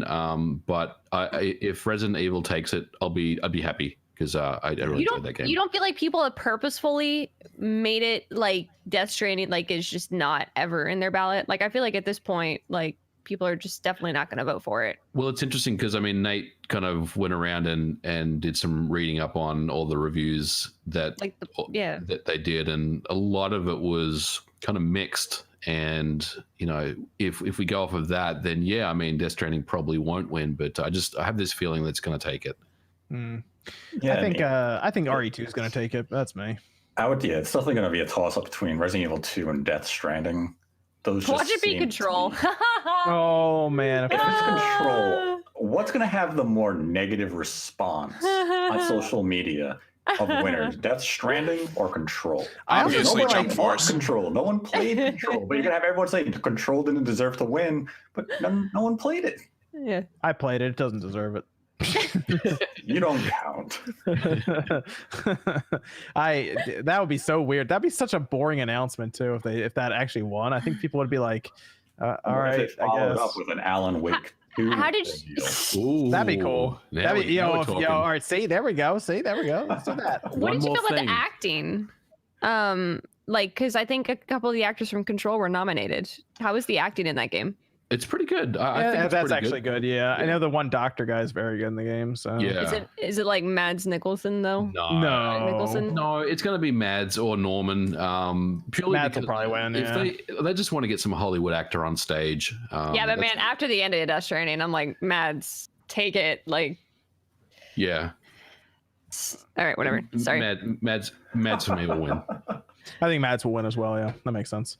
So we'll see, but it is interesting how that's kind of changing for a lot of people between Death Stranding and apparently RE2, those being the two front runners. I think it will be a good show. I'm with Nate on this one. I feel like I don't want to get too hyped for the announcements. I mean, 15 announcements is awesome, and I can't wait to see what they are. But I think I'm just trying to keep my excitement in check a little bit. Hopefully, if we get two or three good announcements out of that 15, I'll walk away happy with the show. All it really takes is one good announcement, and you go and you feel good about it. You know, like like last year was Joker, and everyone couldn't believe it. You know, that was like wow, so this year, let's say it's Metroid Prime Trilogy. Oh my god! Maybe finally, who knows? Not saying it's going to happen, but if it's that, then again, it's so niche. It's not going to. I like this here, Bully 2. I like that. I'd be happy with that. Oh, we keep forgetting about the one that leaked. What? Vanquish. Oh, that's just a remaster. And it doesn't matter. Vanquish is coming back. But it's going to be on the Xbox One, right? I don't care what it's on. It's already backwards compatible. Speaking of leaks, didn't Kingdom Hearts 3 just have a leak? Yeah, Remind. Yes. Apparently that's going to be state of play. State of play, okay. Apparently, yeah. But Vanquish was so good, and Vanquish nobody is already bought it. Hold on. Vanquish is already on PC and it's backwards compatible on the Xbox. Well, yeah, we're basically getting the PC version of Bayonetta and I assume for PS4 and Xbox One. Okay, I was gonna say I assume it's on something other than the Xbox One, right? It should be coming to the PS4 as well. Hopefully, Vanquish also comes to Switch because that with gyro aiming, that would be really just cool. Be so sweet. But it was because it wasn't available on the PS4 otherwise, so that would be good to see it on every. It needs to go to everywhere so more people can play it, so that a sequel could happen. For sure. But would you want a sequel to Vanquish to happen without Megami? No, I want one with Megami. Exactly. That was his game, and it's like the Genesis version of Aladdin, Nate. That's a good point. Exactly. It'll be if Vanquish 2 will just be the Resident Evil 5 to the Resident Evil 4 of perfection from Megami. Yeah. So, but yeah, you can play Vanquish now on the Xbox. Like I said, it's backwards compatible, so you can do it now. But I mean, if it's gonna look 4K, be 4K and everything, that'd be cool. So. Evan, do we have a Discord question over there? Yeah. This guy says he recently put 40 hours into Daemon X Machina and loves the game. He feels like it's severely underrated by critics and fans. What's your most underrated game of 2019? Underrated game. I want to say there was a lot of hype for Damon, but they kind of like shot themselves in the foot. Yeah. From Most creators. underrated game? That is a good one. Most underrated. I would say Control, but it's in Game of the Year. There you go. Nobody played it. Astral Chain? Would that count? Nah, that was hyped as hell. By like 2 people, but yeah. Those were loud People people. marketed the game for months. So. Someone in the chat said Bloodstained. I would agree with that. Bloodstained was legit. Bloodstained was a good game too. Yeah, that just it had its issues at launch with Outer Worlds wasn't Switch. really hyped up much leading to I'm launch. seeing people say Outer Worlds is in Greedfall. game. What the? Hold on It's a minute. Game of the Year. Hold on. Hold on a minute. If we're gonna go that route, Nate, then it's got to be Fallen Order.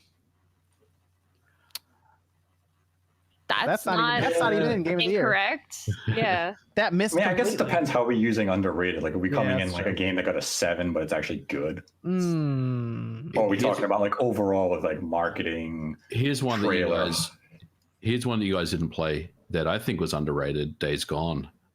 Remember that? Okay, I get that. Okay. You enjoyed it? Yeah, I did. I thought it was pretty good. I'm gonna. Oh, they said it in the chat. Oh, I had it. They What, ruined Trevor it. Saves the What, Universe? Digimon? No, the Tourist. Jump Force? Oh. Oh yeah.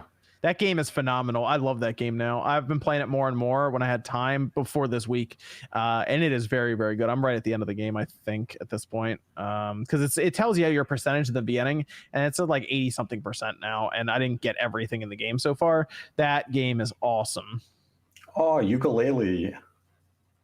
I would say ukulele. The new one. The new one. Okay, yeah. Because almost nobody even. It was like $10 on Black Friday for the Switch at GameStop, but they only had like 2 copies. Yeah, that I'd say that was underrated. that is a solid platformer. Yeah, and like nobody even remembers it came out or played it. It might have sold worse than Control. I don't know if that's possible though. I think at least 11 people bought it. Yeah, it might be 2 more than Control. I bought it. I haven't actually played it yet. It is a solid platformer. It's interesting because it's a platformer, but then it's also like an overhead game, like a Zelda, for example. It's very interesting how they did that. Psychon 10 says got Monster Boy for $20 and it's really good. That is a very good game. Everyone should play Monster Boy. Wait, did anyone else here play Monster Boy? I did. Yeah, it was great. Which one? The newer one? I mean, yeah, technically it's newer. It's the one that looks really, really nice. Like it's all hand drawn visuals and everything. Yeah, it's the new one. FDG did it. Yeah. Yep. All right. Yeah, I played that. I like that one a lot. That one worked really well with the 8-bit Do controller, by the way. Jonathan Rojas says, have you guys heard of the person who remastered the original Donkey Kong Country soundtrack and using the original samples David Weiss would have used? Yes. I have. Yeah, it's really good. Someone sent it over to me and I Need to hear listened to this. some of it. And they have all the tracks there pretty much, I think, right? They finished it. Mhm. It's in a big playlist. Yeah, it sounds great. So that was a long project too. Because I think the first track was from like the beginning of 2018 or something. So they've been working on it for a bit, from what I saw. Alcatraz says, "Do you guys think we will ever get Halo 5 on PC?" I do. Yes. Is the part of the list? I thought that was. Yeah, it's on there. It's on there. It'll be a while. It's gonna be a long time. Yeah. It's going to be a long time. That's going to be the last one I think that comes over because Infinite is going to launch alongside the Xbox One on PC. 5 will be the last one that they move over then. That's weird. They better have something up their sleeve for that because that's going to be like, all right, who cares now? 5's not even that good. Yeah, I didn't care for 5 at all, actually. I said it. Yeah, Halo 3 is much better. I can't wait till Halo 3 comes to PC. That's going to be great. Richard Shadow, no message. Thanks, Richard. Rusty says, very doubtful, but I'm hoping for John Talbane for Smash and a Darkstalkers game on Switch. Darkstalkers game on Switch. That'd be interesting. I would take a Darkstalkers game on Switch. I would take a Darkstalkers game in general. Yeah. Philip says, calling it new Xbox name reveal, no other details. At the Game Awards, I guess. I could see that working into their recent marketing strategy, but it seemed a little rushed. Brad says Sin and Punishment sequel. No. Jeez, Nate. I wish. Didn't entertain that. Sin and Punishment 2 tanked so bad because the Western audience who buys games is so stupid. They were giving it away for free at Best Buy for like $2. People still didn't buy it. The game probably sold worse than Control in North America. In all reality. Man. Nobody bought Sin and Punishment 2. Shame on you. That's true. 100 million people had a Wii, and like 25,000 people bought Sin and Punishment 2. That's a terrible percentage. and NX Revolution says Breath of the Wild would fit, though it has a history being there. For like Breath of the Wild 1 was there for like 5 years. Oh yeah, just never came out. Yeah, but they also had that DLC drop there too, right? The bike and everything. Last year, yeah. Wait, was it last year? No, it was the year before. It was when they won Game of the Year, right? Yeah, that's when they. Yeah. Core says, I would love to see Persona 5 get a Switch port. Oh, that'd be great. I think there's a deal there with Sony. It. Something with Sony, yeah. Let's come back to the super chats a bit later. Let's move over to State of Play. There will be one on Tuesday. That is the 10th. At for some reason, what's with their timing, by the way? It's at 6 a.m. Pacific time. Is that feels earlier than you'd want it to be mostly? Is that just me? Doesn't it? No, it's weird. Yeah. Okay. Yeah. So 9 a.m. Eastern, 6 a.m. Pacific. Not as bad for me on the East Coast, but man, if you're on the West Coast, that's a shame. But this one's looking like it's gonna be kind of stacked actually. Like I'm looking through it, and we saw the Kingdom Hearts Remind leak. I guess was gonna be a trailer there. I've been avoiding it, so. Yes. I mean, at this point, we know Resident Evil 3 is going to be there. That's obvious. Sony leaked it themselves. So. It was leaked? Okay. What about Ghost of Tsushima? Is that going to be there? That's going to be there because the reason people realize that's going to be there is because Sony has been updating the playlist with private videos for Ghost of Tsushima. So. Oh, that's. Yes. Nice.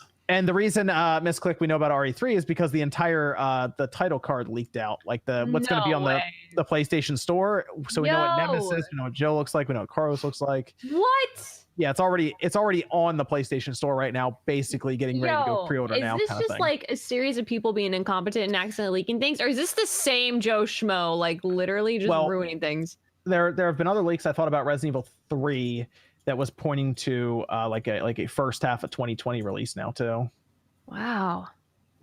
Yeah, I feel like that's going to come pretty quick once it gets announced. Yes, which was interesting because I almost thought like if it's gonna be 2020, like as originally when we were talking about the rumor in the beginning, I put the video out for it. Would have been like September. But now there's talks about it being in like the next 5 months. It's going to be out. Yeah, I mean, I think as soon as the Resident Evil 2 remake came out, they pretty much started working on the next one almost immediately.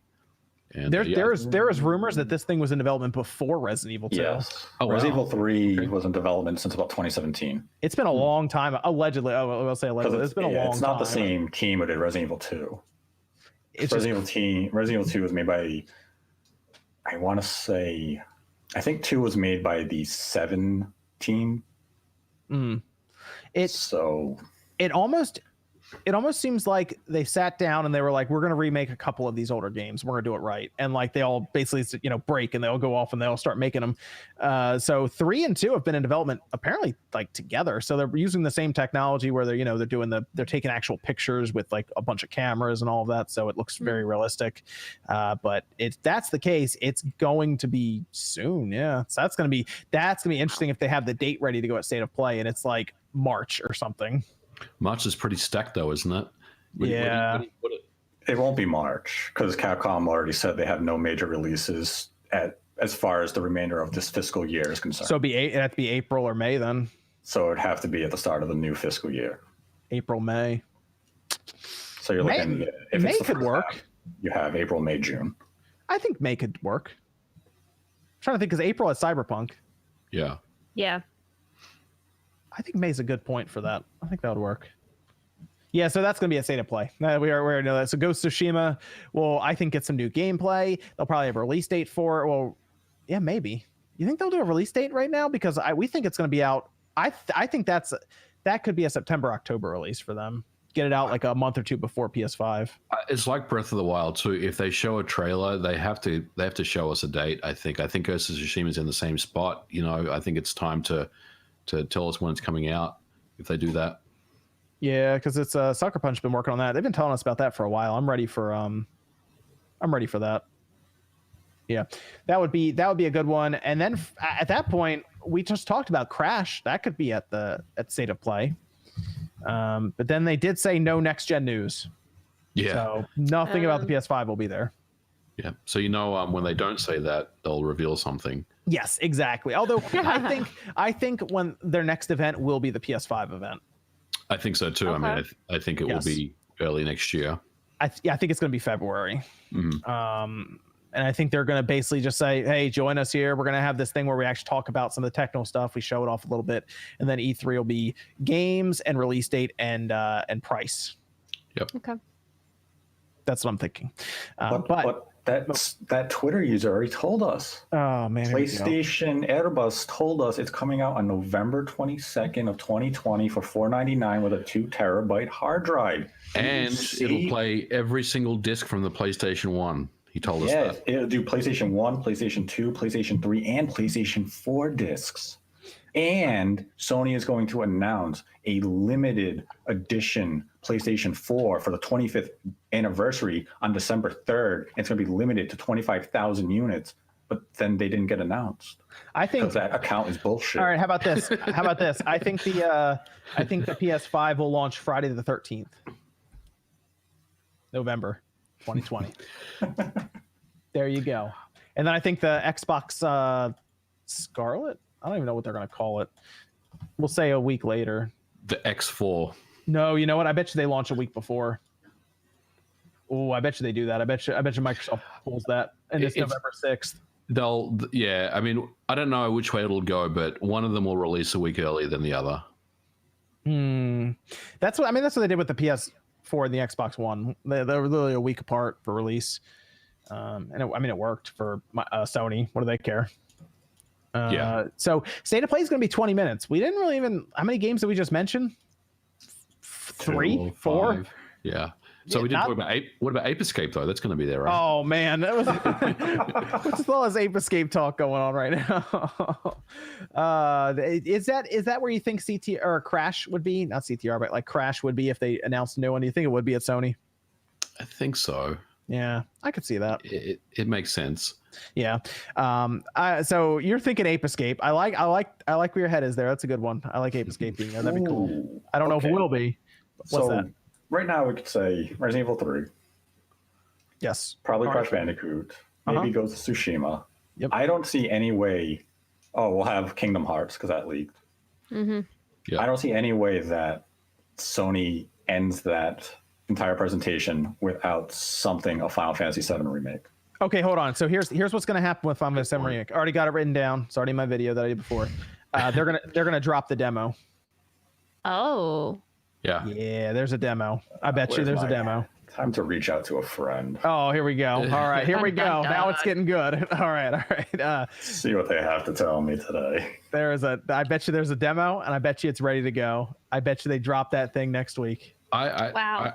I think it's a solid pick that they do that. I mean, if I go back and think about E3, they were showing that demo off behind closed doors. So I mean, they've had all this time to get something ready to go. So yeah, I mean, it makes sense. Nate's gonna look into some things apparently. That would be really cool though if they did that. I feel like they close out with Ghost of Tsushima though, or maybe they close out with RE3. Maybe they open with RE3 and close out with Ghosts. I feel like they'll open up with RE3 and close out with Ghosts. I think. Yeah, Ghosts is their game, so that's what I would close out with if I was them. Because RE3 is going to be on other platforms, we assume. So, like, it'll be on the Xbox and the PC. Yeah. Yeah. So I think you close out with Ghost. But yeah, if you drop something Final Fantasy VII remake related in there, and it's that demo, that would be insane. Like an hour-long demo that carries over. Yep. Yeah, I mean, Square hasn't been adverse to doing that. We've seen it on the Switch. They did a 10-hour demo for Dragon Quest XI-S. Yeah, and we had the prologue with Project Octopath. Yes. Yeah, exactly. So they're not adverse to doing this type of thing. And if I recall correctly, December is when Final Fantasy VII came to the PlayStation 4 a few years ago with the PlayStation 1 HD version. And I think that was at PSX. So we're going to try to figure out release date for Ghost of Tsushima. I'm going to say September 18th. So specific. I need to get a calendar. September 18th. That's what I'm going. Kind of in that Spider-Man slot almost. Yeah, September 18th. I mean, the second half of the year, it's kind of up in the air a little bit. So, I mean, I think September, it makes sense for that game to come out. I'm just stressed because I'm thinking of all the games that I'm going to have to buy now. I thought next year was going to be like a little bit better. And it's games and consoles. Yeah, right. Oh, dude. That means there's going to be... Yeah, some people are going to be spending $1,000 in 1 week for a PS5 and then a next Xbox. Or will they? Or two of them. Hold up. Now we can segue into the Lockhart. Yeah, we can move on from State of Play then. 20 minutes. I think it's going to be the best State of Play that they've had so far, but that's not saying a lot because it's kind of mid to below average. But yeah, that's not really what they really need much. to do. I've said this for a while is they need to figure out how to close out better. They need a hype man on there. Like that, they can't just have that drony announcer that they use for it. Bring in the Keeley. I think, but if they close out better, I think like if they start strong and then close out strong, the middle kind of gets forgotten about in these things. So yes, I think you open with RE3, you close with Ghost with a release date, and I think a lot of people were really happy with that then. Oh, another thing, outside pick, release date for Predator. Oh, that's a good one. Right? They talked about it last time.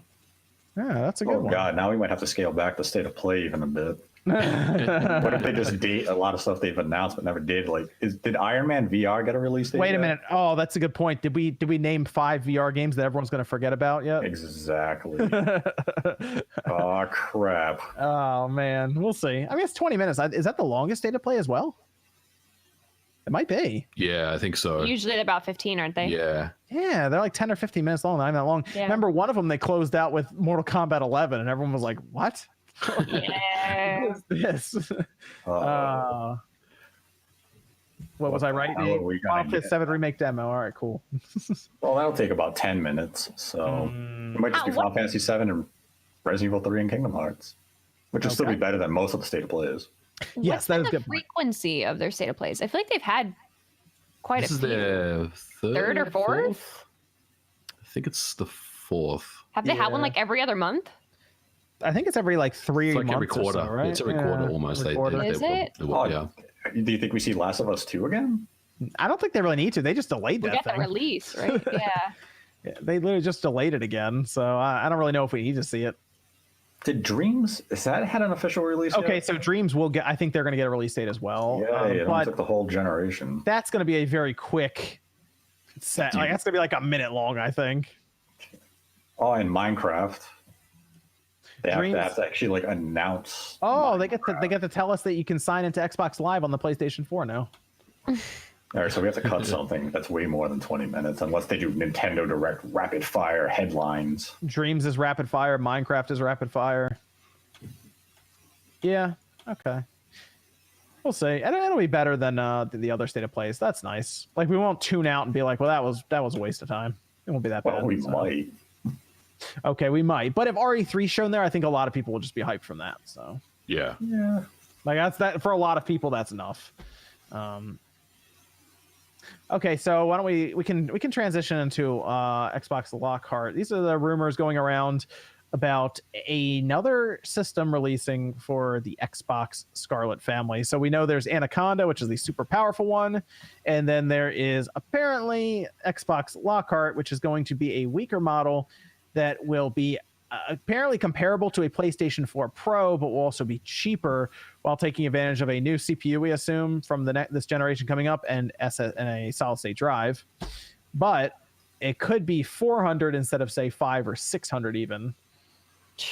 Would that be strange for Microsoft to show up with 2 rather than just 1? I initially didn't think this was true. I mean, let me backtrack.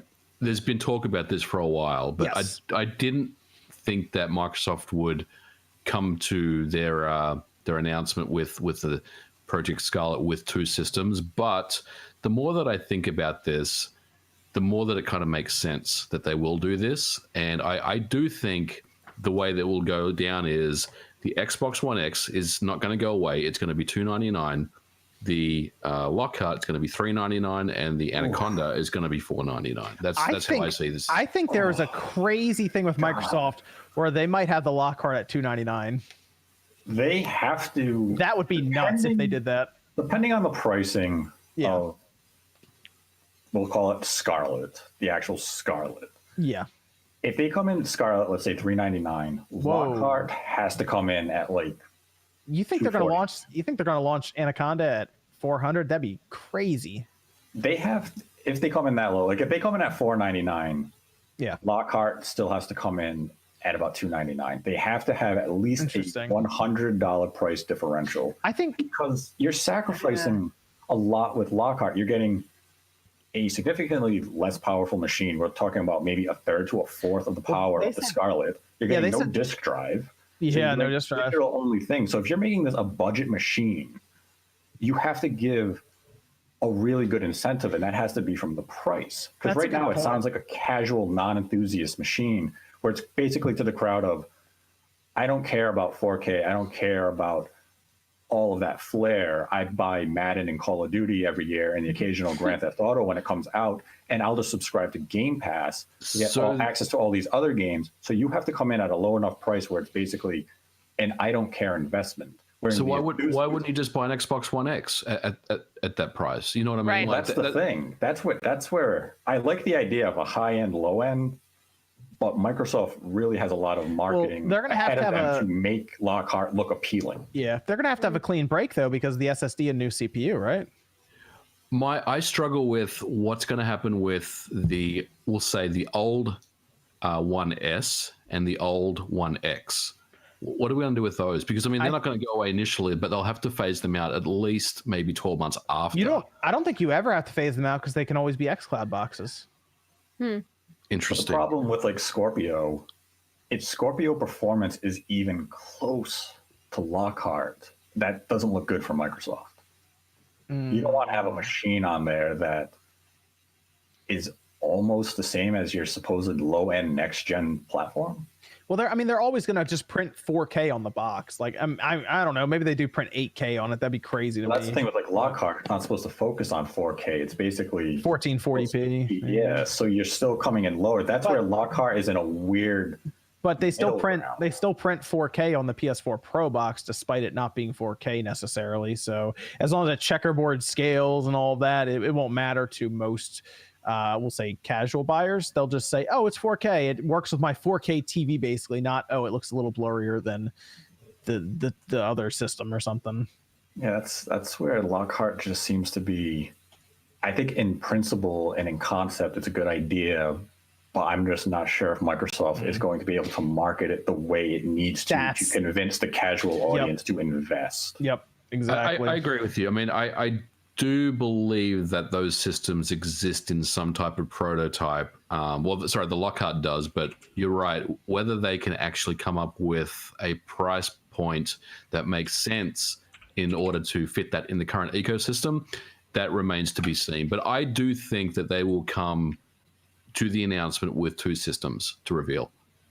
Yes, I think that happened. Like, would you subsidize Lockhart via a Game Pass subscription? Like, they're already doing that a bit, where they're like, "Oh, you can get they're doing 4 years of Game Pass and you get Lockhart for nothing." Yes, because they did that with the Xbox One a little bit. They're doing that. They're doing that now. Actually, you can subsidize an Xbox One X, and they say it will carry over to Scarlett as well. So would you let Lockhart be that subsidized system for your Game Pass service to expand that ecosystem just basically give Lockhart away for free? I think they're going to do it. I think they're going to do it across the board. Like, I think the Anaconda will also be done that way. They don't care. They're just trying to get systems in houses at this point. The other interesting selling thing, 2 PCs. Well, here's the other interesting thing. Let's say Lockhart is real and it comes out, because you do have the bottom of the market tied up. can you then make Anaconda more expensive because there is that cheaper option there, so they can just go crazy with Anaconda if they want? The cheaper they let Lockhart be, the higher the price they could go with Anaconda, depending on how Sony prices the PS5. Because let's say Microsoft goes crazy and they price Lockhart at $149. Now Microsoft might sit there and say, we're going to price Scarlett at $500. Where we might be making $50 on every Scarlett, but because we're losing $75 on Lockhart, we're okay with this because we're going to basically make the money back through Game Pass subscriptions on Lockhart. So we can we'll take that hit and we'll overprice Scarlett a little bit because basically Sony afforded us that luxury. So we'll make a little extra overall, even though it's going to look like, oh, we're charging you so much and we're giving you such a great deal, where it's actually balanced out in the end. Mm-hmm. It's going to be interesting to see what happens, because that is something that I think could catch Sony off guard if Microsoft shows up with two systems. Maybe it will. I wonder how it's going to affect developers, because now they have to target for three systems, right? And that's where things get a little tricky, because now you have to basically scale for the 1X. You still want the 4K crowd, right? Or at least the 4K checkerboard crowd. Yes. And then you have to target for the Anaconda and the Lockhart.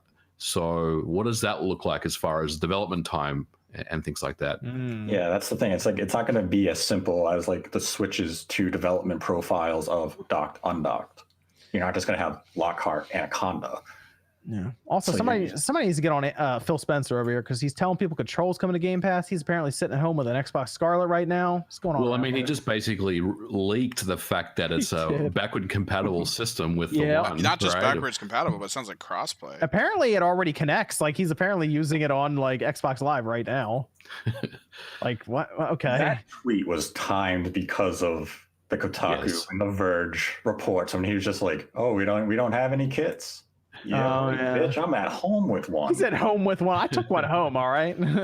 That's basically what that was like. Yeah, you think your report is accurate? He should have just double checked to make sure and just had fun with it and taken his phone and just like swiped real quick with it, like, and taken a picture.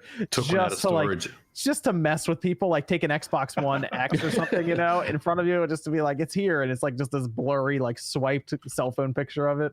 He should have gone full with it, man. That'd been great. He could have done that, but the problem is it would have just looked like a PC. Yeah, but that would have been really funny if he did that. But that's gonna be next year. E3 next year is gonna be awesome. I'm looking forward to it. It will be interesting next year. I mean, we're gonna have new hardware, Nate. How can it not be fun? Well, right now we still don't know if Sony's even going to attend E3. They haven't pulled out, and for all we know, Microsoft might sit there and say, "Nah, we'll just have a party at our campus and do our own thing." We don't need E3. Microsoft will be there because, I mean, their stadium, or the Staples Center is right across the street. So it costs them nothing to kind of show up there and say, "Hey guys, we're going to be in our stadium showing off the new Xbox." So just be there. It's going to be fun. It's going to be fun. And I do think Sony will be there next year. I could see them using it. I could see them using E3 for PS5. Yep. We did have we finally had the more Super Nintendo games added. Mm-hmm. Dude, people were like getting a little concerned there, weren't they? They're like, wait a minute, what happened to some updates on this app that we have here? Could there be a Shadow Drop surprise game that comes on the 12th? Because these games don't get added until the 12th. So could Nintendo go to the Game Awards and be like, wait a minute, hold on, one more game. Whoa, hold on. Don't get crazy and think it's going to be Mother. I was going to say, is it Super Mario? Is it Super Mario 64 or Super Mario RPG or Chrono Trigger? Well, I would expect like Mario All Stars. Yeah, right. Well, I said Mario 64. I'm very disappointed. Maybe they're going to drop the Nintendo 64 thing. They're going to give us Mario All Stars. Oh, hey, that's a good collection of games. What if I just spent $60 on new Super Mario Bros. U? Well, that's unfortunate. That's on you. No, dude, I was at Walmart. I think it was last week, and someone was like freaking out that was in the glass. I'm like, oh, and like Mario, Wait, like they were dude, pissed that it existed, or like, oh my god, they were so excited to get it. And I'm like, it was right next to Mario Maker, and I'm like, oh, Rip. Well, that kind of makes sense if you don't want to make the levels. And I guess, but I don't know. I was like, this doesn't make any sense to me. But all right. you should have informed them. Be like, listen, there, Sonny. I have a YouTube channel. Anyway, there's Leave a business card. we have 4 Super Nintendo games. We got Star Fox 2, Super Punch Out, Kirby Superstar, Breath of Fire 2, and then on the NES we have Journey to Silius and then Crystallis. That's a legit list, by the way, of editions. Yeah, I mean, we got the Terminator 1 not official game with Journey. Dude, I mean, Star Fox 2 is interesting because that was only on the Super Nintendo Classic. Now it's on the Switch. Yep. Every game announced for the Super Nintendo except for Breath of Fire 2 is on the Super Nintendo Classic. Hey, Breath of Fire 2 is a good one, though, man. That's a good one to have in there. It is. I would say it's better than the first. Banded beyond the Super Nintendo Classic a little bit. Well, what I think that, I mean, what that really means is they're definitely not going to be making any more Super Nintendo Classics. Like, that's not going to, I don't think, get revived again. Like, you know, where they might say, oh, we're going to reprint more of them. Yeah, they're probably not coming out and be like, this holiday, we're shipping more in 2020. They're like, we're done. Didn't they sell like 3 million of those They things? sold a lot of them. So, I think at one point it won the MPD or something crazy. They Yeah, had to remove them. They sold, I think last Christmas, they sold like 500,000, like 1 million in North America of the Super NES Classic. I think they shipped like 6 million of them worldwide. It sold better than like the Wii U. Yeah, I mean, I think anyone that wanted to get one has one by now. And the scalpers, you know, that bought like 10 of them trying to flip them, you know, for like $300 each, they're stuck with them. Do they even go? I was saying, do they even go for like any extra money now? If you went on eBay, is it expensive? I think they've gone up a little bit in price. They're a little more than RRP because, you know, they're not around anymore, but it's not like the crazy money they were when they first came out. Doesn't it make you remember that great effort by Sony with the PlayStation 1 Classic? Oh, Nobody bought them, and they still can't get rid of like launch units at friggin' stores with clearance prices. They could put it in people's bags, and people would take it out and be like, no, I don't I don't want this. What?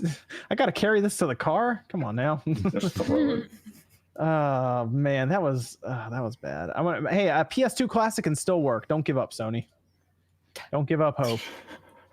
I would buy a PS2 Classic. They need to get that emotion engine on a chip, a small chip, before they can pull that off. The emotion engine. Remember all that like pre-launch hype where it was supposed to power like missiles in Iraq and guide? Yeah, people freaked out. I remember that rumor was great where like Saddam Hussein was buying up PS2s. He was buying stockpiles of PS2s to power his missile supply. Oh, that was my favorite video game rumor ever. That and pushing the truck to get Mew are my 2 favorites.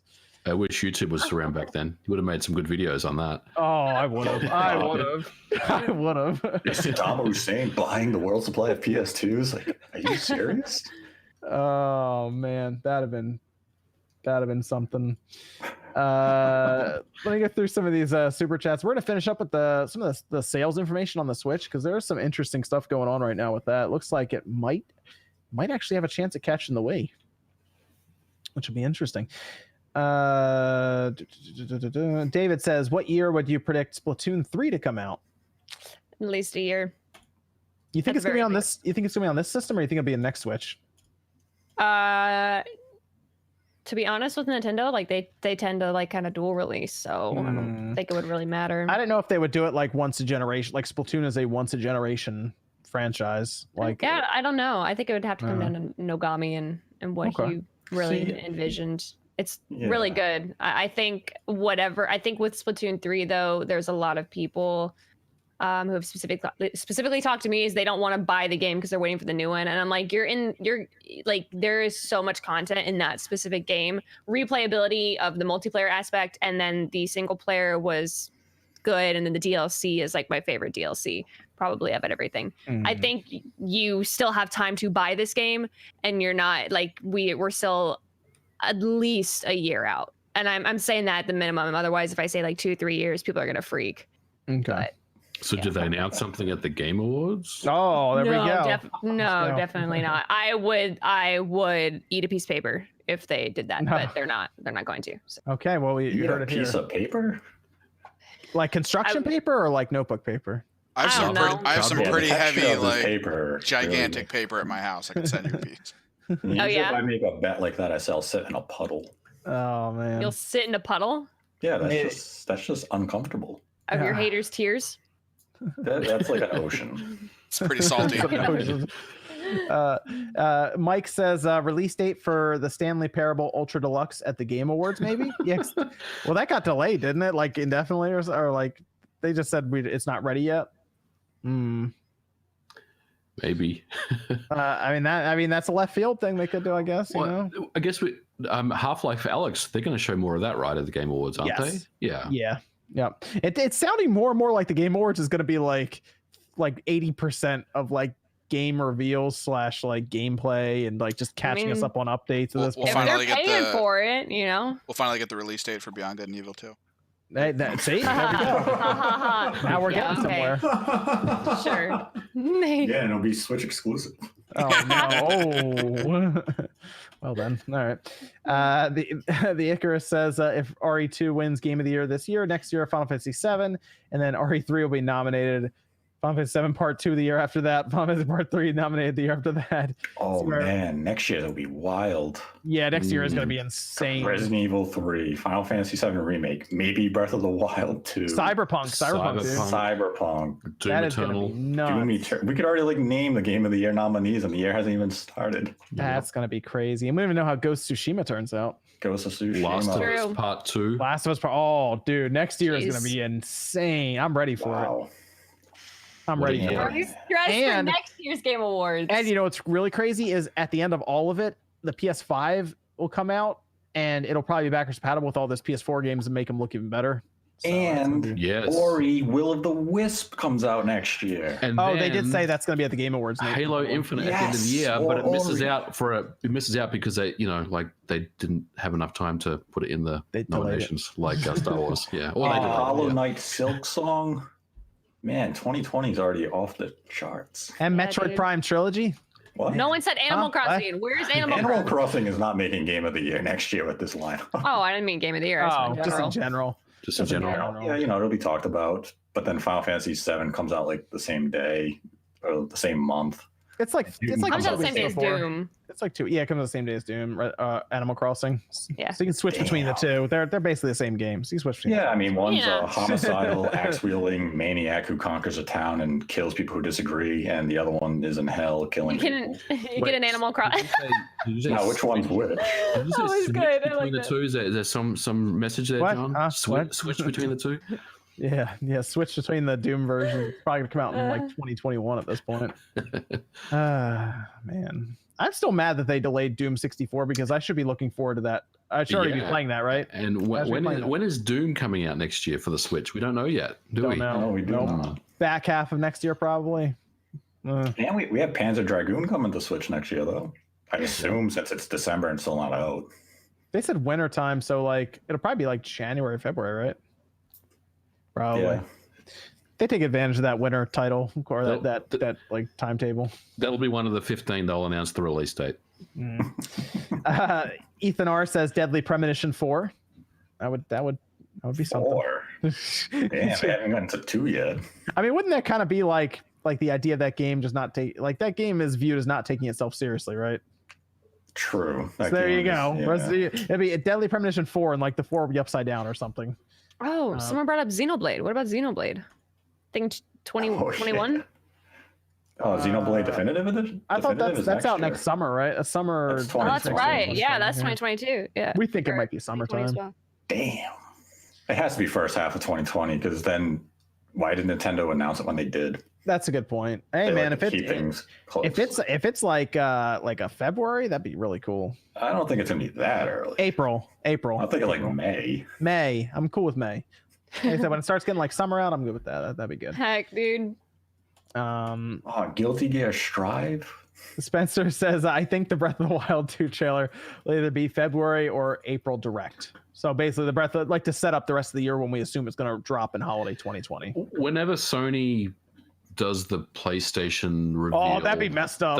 they'll just do it like a few days after or a few days before. Although Sony keeps doing that to Microsoft, so That's true. They keep messing with them. What's that? Microsoft's going to announce something cool. Let me get wired on the phone. Happens every time. Oh man. I think they even messed with Stadia. Remember Stadia had like their launch and they are like, oh, we'll just add more devices for remote play now. Well, what's hilarious though was that report that they were scared about. They were worried about Stadia. Did you see that one? Yeah, that was during that Lockhart article, and they said at the bottom they were like, "Oh yeah," and Microsoft, Nintendo, and Sony were all concerned about Google entering the market, and then they did. Like they launched Stadia, and they're like, "No one cares anymore." So that's funny. That's really funny. Scared of that thing. Ethan R says 50 Cent Bulletproof 2 at VGA's. Oh hell yeah, I'll take that. There we go. Let's make it happen. Hey, you know what? On that note, maybe we should get like the new Jeff Jam coming back. That'd be cool. Oh god. Hey, Fight for New York was legit. I was playing that the other day. 50 Cent Blood, what was it? Blood Sands? Blood in the Sands. That game was legit, but everyone was so burnt by the horribleness of the first 50 Cent game. People were like, yeah, the hell with you. I'm not giving you a second chance. So they actually made a good game. Ice says State of Play PS4 title SOCOM 5 our bad on moves controls hardcore. Yeah, SOCOM, you know, I hear people talk about SOCOM occasionally. I never really got into SOCOM, but dude, back in the PS2 days, I knew someone who was super into it, and like that was the first time I'd really seen the PS2 go online, and it looked crazy. So, there is a hardcore group of people out there that are still playing SOCOM 2 online via private servers and stuff like that. It's pretty good. I joined them one time. It was fun. Chance. Yeah. They released it when it got hacked and PSN was down. I was like, that's great. A game that needs online. So yay. Zaire Miller says, if a character for Smash does get announced at the Game Awards, what wild character would you think it will be? My guess would be a character from Danganronpa. Wow. That is quite out there. I mean, I don't know. I feel like Joker like kind of opened Pandora's box for me, so I really don't know. I mean, we know that the obvious one is if they announce Master Chief. Dude, freaking would be insane. Like that would they'd have to do like a complete fake out. It can't just be, hey Chief, here's a letter. It has to be like they have to go from like infinite into it. Well, couldn't they somehow have it be like you see Samus in the beginning or something? Yeah, it would be a tie. I was gonna say they do like the Metroid ties. Yeah, that'd be freaking dope. Yeah, they'd have to like Samus like handing. Oh no, Samus is going through space and they stop. They pull in a pod, right? Like the pod comes in through like the doors, and they wipe it off, and and Chief's in there, and then it just cuts to like Halo cross Smash or something. That'd be dope. That'd be nuts. Cool. That'd be crazy. So I mean, there's a lot of people talking about like what we saw people talk about, like Ryu Hayabusa. Heard people talking about. Oh gosh, Gordon Freeman. Yeah. I saw some people talk about. We talked about this, Evan, right? Amaterasu from Okami. There's a lot of characters that, I mean, there's just a lot you could just name. Have a rightful spot. Like I mean, like Hayabusa, Ninja Gaiden was on the NES. He's an iconic character of the industry. So you could say, yeah, he deserves to be in Smash Brothers. We just talked about Crash Bandicoot. Crash Bandicoot. There's a lot of characters who deserve a spot in Smash, but I mean, ultimately, Sakurai's crazy and will come up with something like, what's an obscure ass video game character? The L from Tetris.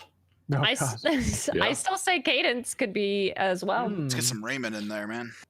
Rayman would be cool. Rayman in Smash. Juice Man Vaughn says, when the SNES Online gets the Donkey Kong Country games, I'll be good. That's I don't know. Do they have to deal with Rare on that one? How will that work? I don't know how all that works. It is weird because they had it on the Super Nintendo Classic, but they only had like the one, right? I mean, wouldn't it be treated very similar to like the xCloud stuff with Microsoft, where basically you have to pay, for the privilege type of thing, or Microsoft has to pay to get the game on the service. It might. Game Pass, not xCloud, Game Pass. Like, I'm not sure what Rare obviously has ownership of the games to some capacity. Yeah. But since Nintendo owns the characters and the IP, it could be like a royalty situation or something. Yeah, it's probably just something. I mean, they could work it out if they really want to get that trilogy up there. But I mean, we really just need Donkey Kong Country 1 and 2. Yeah. Retro Wolf 88 says, Spawn, how's that GameCube collection coming along? I am 8 games away from a complete North American set. Fun console to collect for. You all rock, by the way. Damn, Whoa. that's impressive. That's pretty good. Well, here's the thing. I thought I was getting pretty well along there, and then I was told by Scott that the demo discs were very important. So I started getting some demo discs, and apparently there are a lot of demo discs. So I don't know if that actually counts or not. But it's going. I'm still going. There's a 2 stores around me that I go by occasionally, and they keep getting GameCube games in. So I started picking up some of the lower end stuff as well, just to fill out some of the collection. I have to double check which ones I got that were over there, but I started picking up some of the smaller ones. So I actually have a stack that I'm still building now for the next video already. So, but it's getting there actually. The bookcase is filling up. So Yay. yes. And I actually play quite a bit. I actually have a bunch of them right here that I was playing the other day. On Sunday, I like to play just random retro game stuff. So, well, much like football or something. Evil Lucario says Rune Factory 4S and 5 hype. Juice Man Vaughn says Uncharted 6 Golden Abyss 2. And then Zaire Miller says, is anyone going to play Persona 5 Royal next year? I will. I will be picking it up when it comes out. Yeah, I'll play it. Yeah, probably. I need to play the original first, the Persona 5 in general. I think you can just get Royal.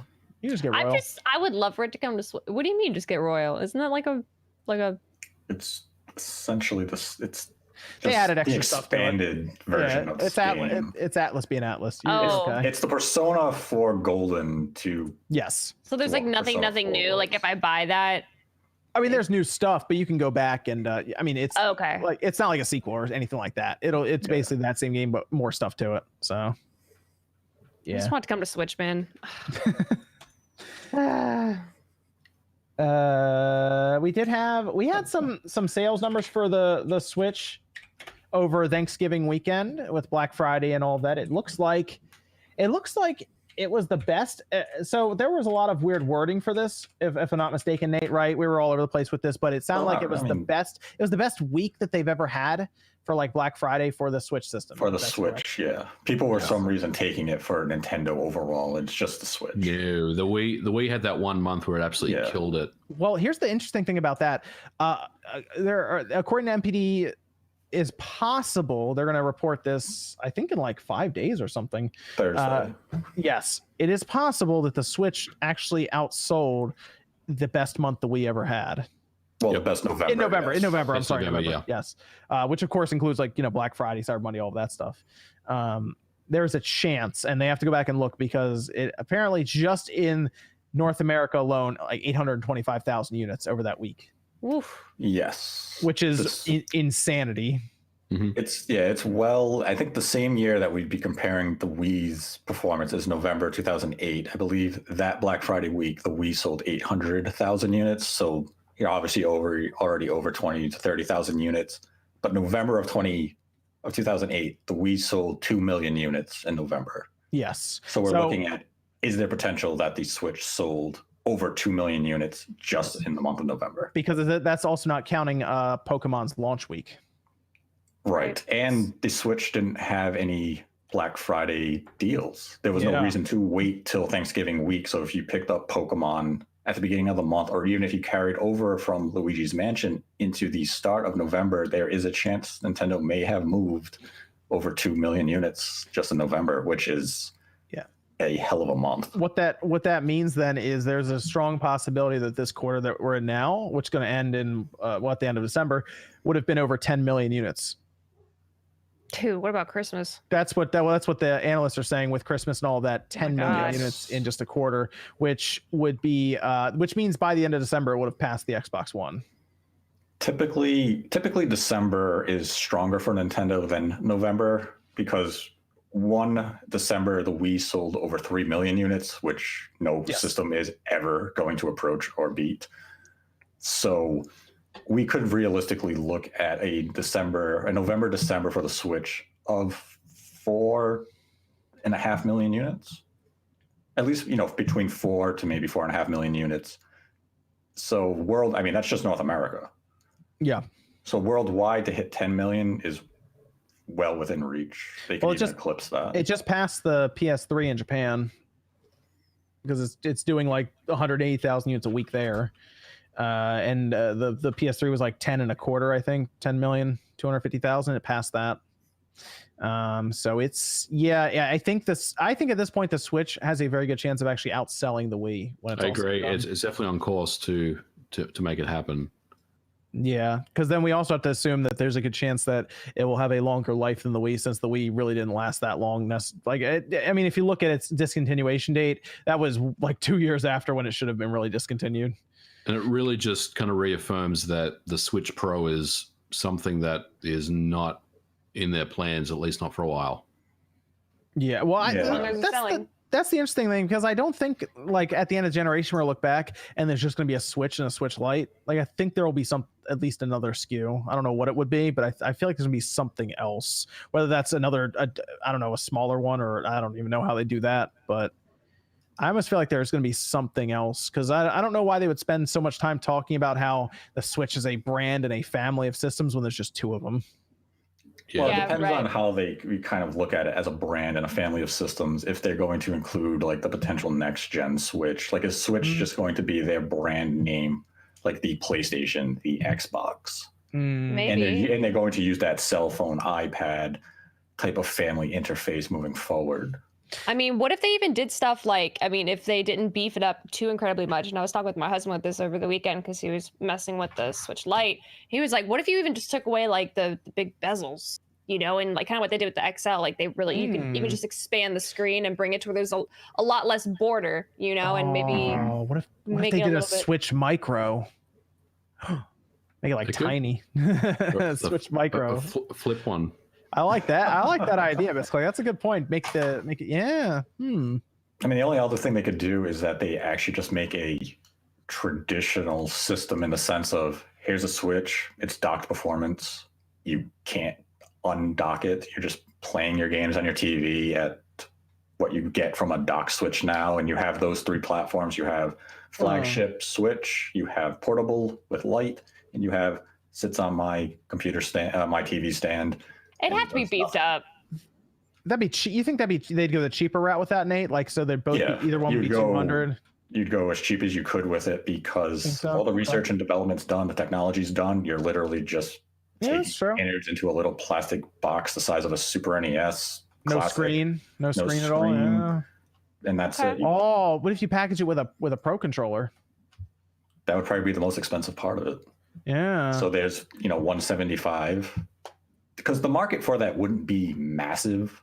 It would just be, It'd we be a can good release option. a third product. It's another Yeah. option for the Yeah. 2 million people who want it, and that's why you probably wouldn't beef it up. It's just you know what gonna the selling yeah. point of that thing would be? Is if they put an Ethernet port on it. be hey, someone would buy it just for that. Be like, yeah, I can play I mean, there Smash you go. Brothers. Oh gosh, that actually would be a cool strategy though, to do that. I think they just continue with the kind of the silent revisions, the silent refreshes. Like Mariko is still 20 nanometers, so I think they'll probably drop that to 16 or 12. But I don't really see any major differences in what they've got. Like that, maybe they'll open up the boost mode for more games as they have a little bit more performance overhead to tap into when they do a die shrink. But otherwise, I think it's just going to be silent revisions. I mean, technically that docked one, like the one that's basically like Nate said, in a little box that you buy that's cheaper. They could technically boost performance in that, because it's never. I mean, it has to always be plugged in, and it might even have a bigger heatsink inside. I don't know. So that's it's interesting. It's an interesting thing to think about there. But yeah, I think if the Switch lasts 6 years, it passes the Wii and becomes Nintendo's best-selling system ever. Oh, home console, I should say. Yeah. Nothing's ever going to top the PS2 or the DS. That was the weird time in history that we'll probably never see again. Yeah, I mean, DS was pre-smartphone Yeah. gaming era, and PS2 was when like DVD players just came out, and you had Iraq buying them. So yeah, see, there you go. There you go. But also they didn't have, I mean, at the time, Sony didn't have a lot of competition from Nintendo or Microsoft then either. So, I mean, the GameCube and the Xbox really didn't sell that well, even combined. I think even if you combine those two, I think oh god, Sony still sold over like 100 million more units. Yeah, I mean, GameCube only did about 20. I think the Xbox did like 23. Yeah. The Switch has outsold both the GameCube and the Xbox combined. Yep. So damn, that was terrible. The next crazy thing would have to be something like AR or whatnot. Hey man, the GameCube is still good. I love I it. tried. I love the It did. GameCube. GameCube's still good. Let me read this the Streamlabs message from Jeff Burns that I have always had an idea, though I don't know if it's possible if Microsoft was able to send some kind of update and the Xbox One X becomes the Lockhart system if it drops down to $299, and then the stronger system comes in at $499. I thought about that. Like, I thought about maybe Lockhart is the One X with some type of CPU refresh, but I think the Lockhart is a next gen diskless system that has that storage space. I think they'll just turn any of the old Xboxes. I think they'll make xCloud available for it, and then technically you can still play the new games on it if you want, just through xCloud and Game Pass. See, I think one of the reports mentioned about Lockhart that, as you recall, earlier this year we heard Lockhart was a thing, and then a few months later we heard it was abandoned. Microsoft canceled it, and then in one of the latest reports, they actually came out and said Microsoft revisited and started it from scrap. And that's what we got, this new Lockhart. So it's still the idea. It's a good idea. I just don't understand their approach right now. Evan's, they did a typo. It was so close. Evie makes me feel 82 again. It's so That's close. his nickname. Oh, is it? It's Oh, his pet okay. name. Okay, gotcha. Is that what that's what they call Evan? Evie? Evie. So we have that's actually, I think that's the podcast for tonight. Big things to look forward to: Game Awards on Thursday, State of Play Tuesday. I think I'm gonna stream the Game Awards, I decided, and I think what I'll do is, like I said, I'll open up the Discord for anyone on the panel here that's usually on the podcast, and they can literally just jump in and just watch it and comment on stuff going on, running commentary, if they will. Not necessarily video or anything, cameras or anything, but just like running commentary of it. So if you want to see that, you can stop by the Game Awards. We'll be streaming that. I think that'll be fun to do that. Yeah, looking forward to it. Cool, very cool. So I'll make sure everyone has that info. I want to see a Nate the Hate video before the Game Awards and after the Game Awards. Oh man. Oh god. Let me go around. let me just double check to make sure I have everything here on the super chats. I think we're good. Yep. Miss Click, where can they find you? Thanks for having me on again. I appreciate it. You guys can find me here on YouTube as Miss Click Gaming, or you can find me every day and night on Twitch as MissClick_live. And then every other Instagram, Twitter, all that good stuff, Patreon. You can find that on MissClickGaming.com. Cool. Very good. Then what about Nate? Where can they find you? MVG, where can they find you? I was replying to somebody. Okay. Nate, all right, Nate, where can they find you? You can find me at Direct Feed Games on Twitter. There's a link to my YouTube channel there, where I got a bunch of miscellaneous gameplay footage of things like Shovel Knight, Dead End Job, some other Switch games that recently came out or are still coming out this week. And then you can find my second channel, Nate the Hate. That's on Twitter at Nate the Hate, followed by the number 2. Got a new video up there today where I attack YouTubers and Twitter personalities who report ridiculous rumors like Gordon Freeman and Smash Brothers. Hey. Instead of thinking for 5 seconds and saying, boy, that sounds stupid. So you can listen to that video where I just tell people to be smart. What about MVG? Where can they find him? You can find me on Twitter at Modern Vintage G, YouTube Modern Vintage Gamer, and I got a video coming out Monday about PlayStation 3 hacking as I'm getting really into the Sony hacking stuff right now. So check out the video on Monday. And that's it. Thanks for having me on the show. Then what about Evan? Hey, you can just follow me on Twitter at Kimmerix Project. Link should be below. I just post random things up there. I think the last thing I posted that was major was my crossover image between Animal Crossing and Pokemon. So you can check those stuff out.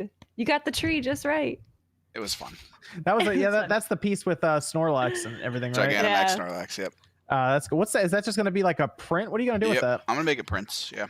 Oh, cool. I like it. Yeah. Yeah, let's get that on a shirt, man. Yeah. And I think someone in chat said it. This is the last SpawnCast finally before we find out the results, and then we have a whole new thing to rant about. Oh, we for went Game from Awards. ranting This about is- Death Stranding's nomination to Well- ranting that Death Stranding won. What are we going to rant about after the Game Awards, though? There'll be something. I told you on Twitter, MVG, Uh-oh. the PS5 and Scarlett. Oh yeah. We got That's true. Nick's Lyco says hello from Compton. All right, that's going to do it here for the SpawnCast episode 140. We'll be back next Saturday night, 9 p.m. Eastern time, to talk about everything else that happened in the week, including the Game Awards, State of Play, and anything else that gets announced. Like, hey, maybe Mega Man X9 gets announced at the Game Oh, Awards. look who showed up in our chat now. All right, thanks everyone. We'll see you next week. Bye, guys. Bye, guys.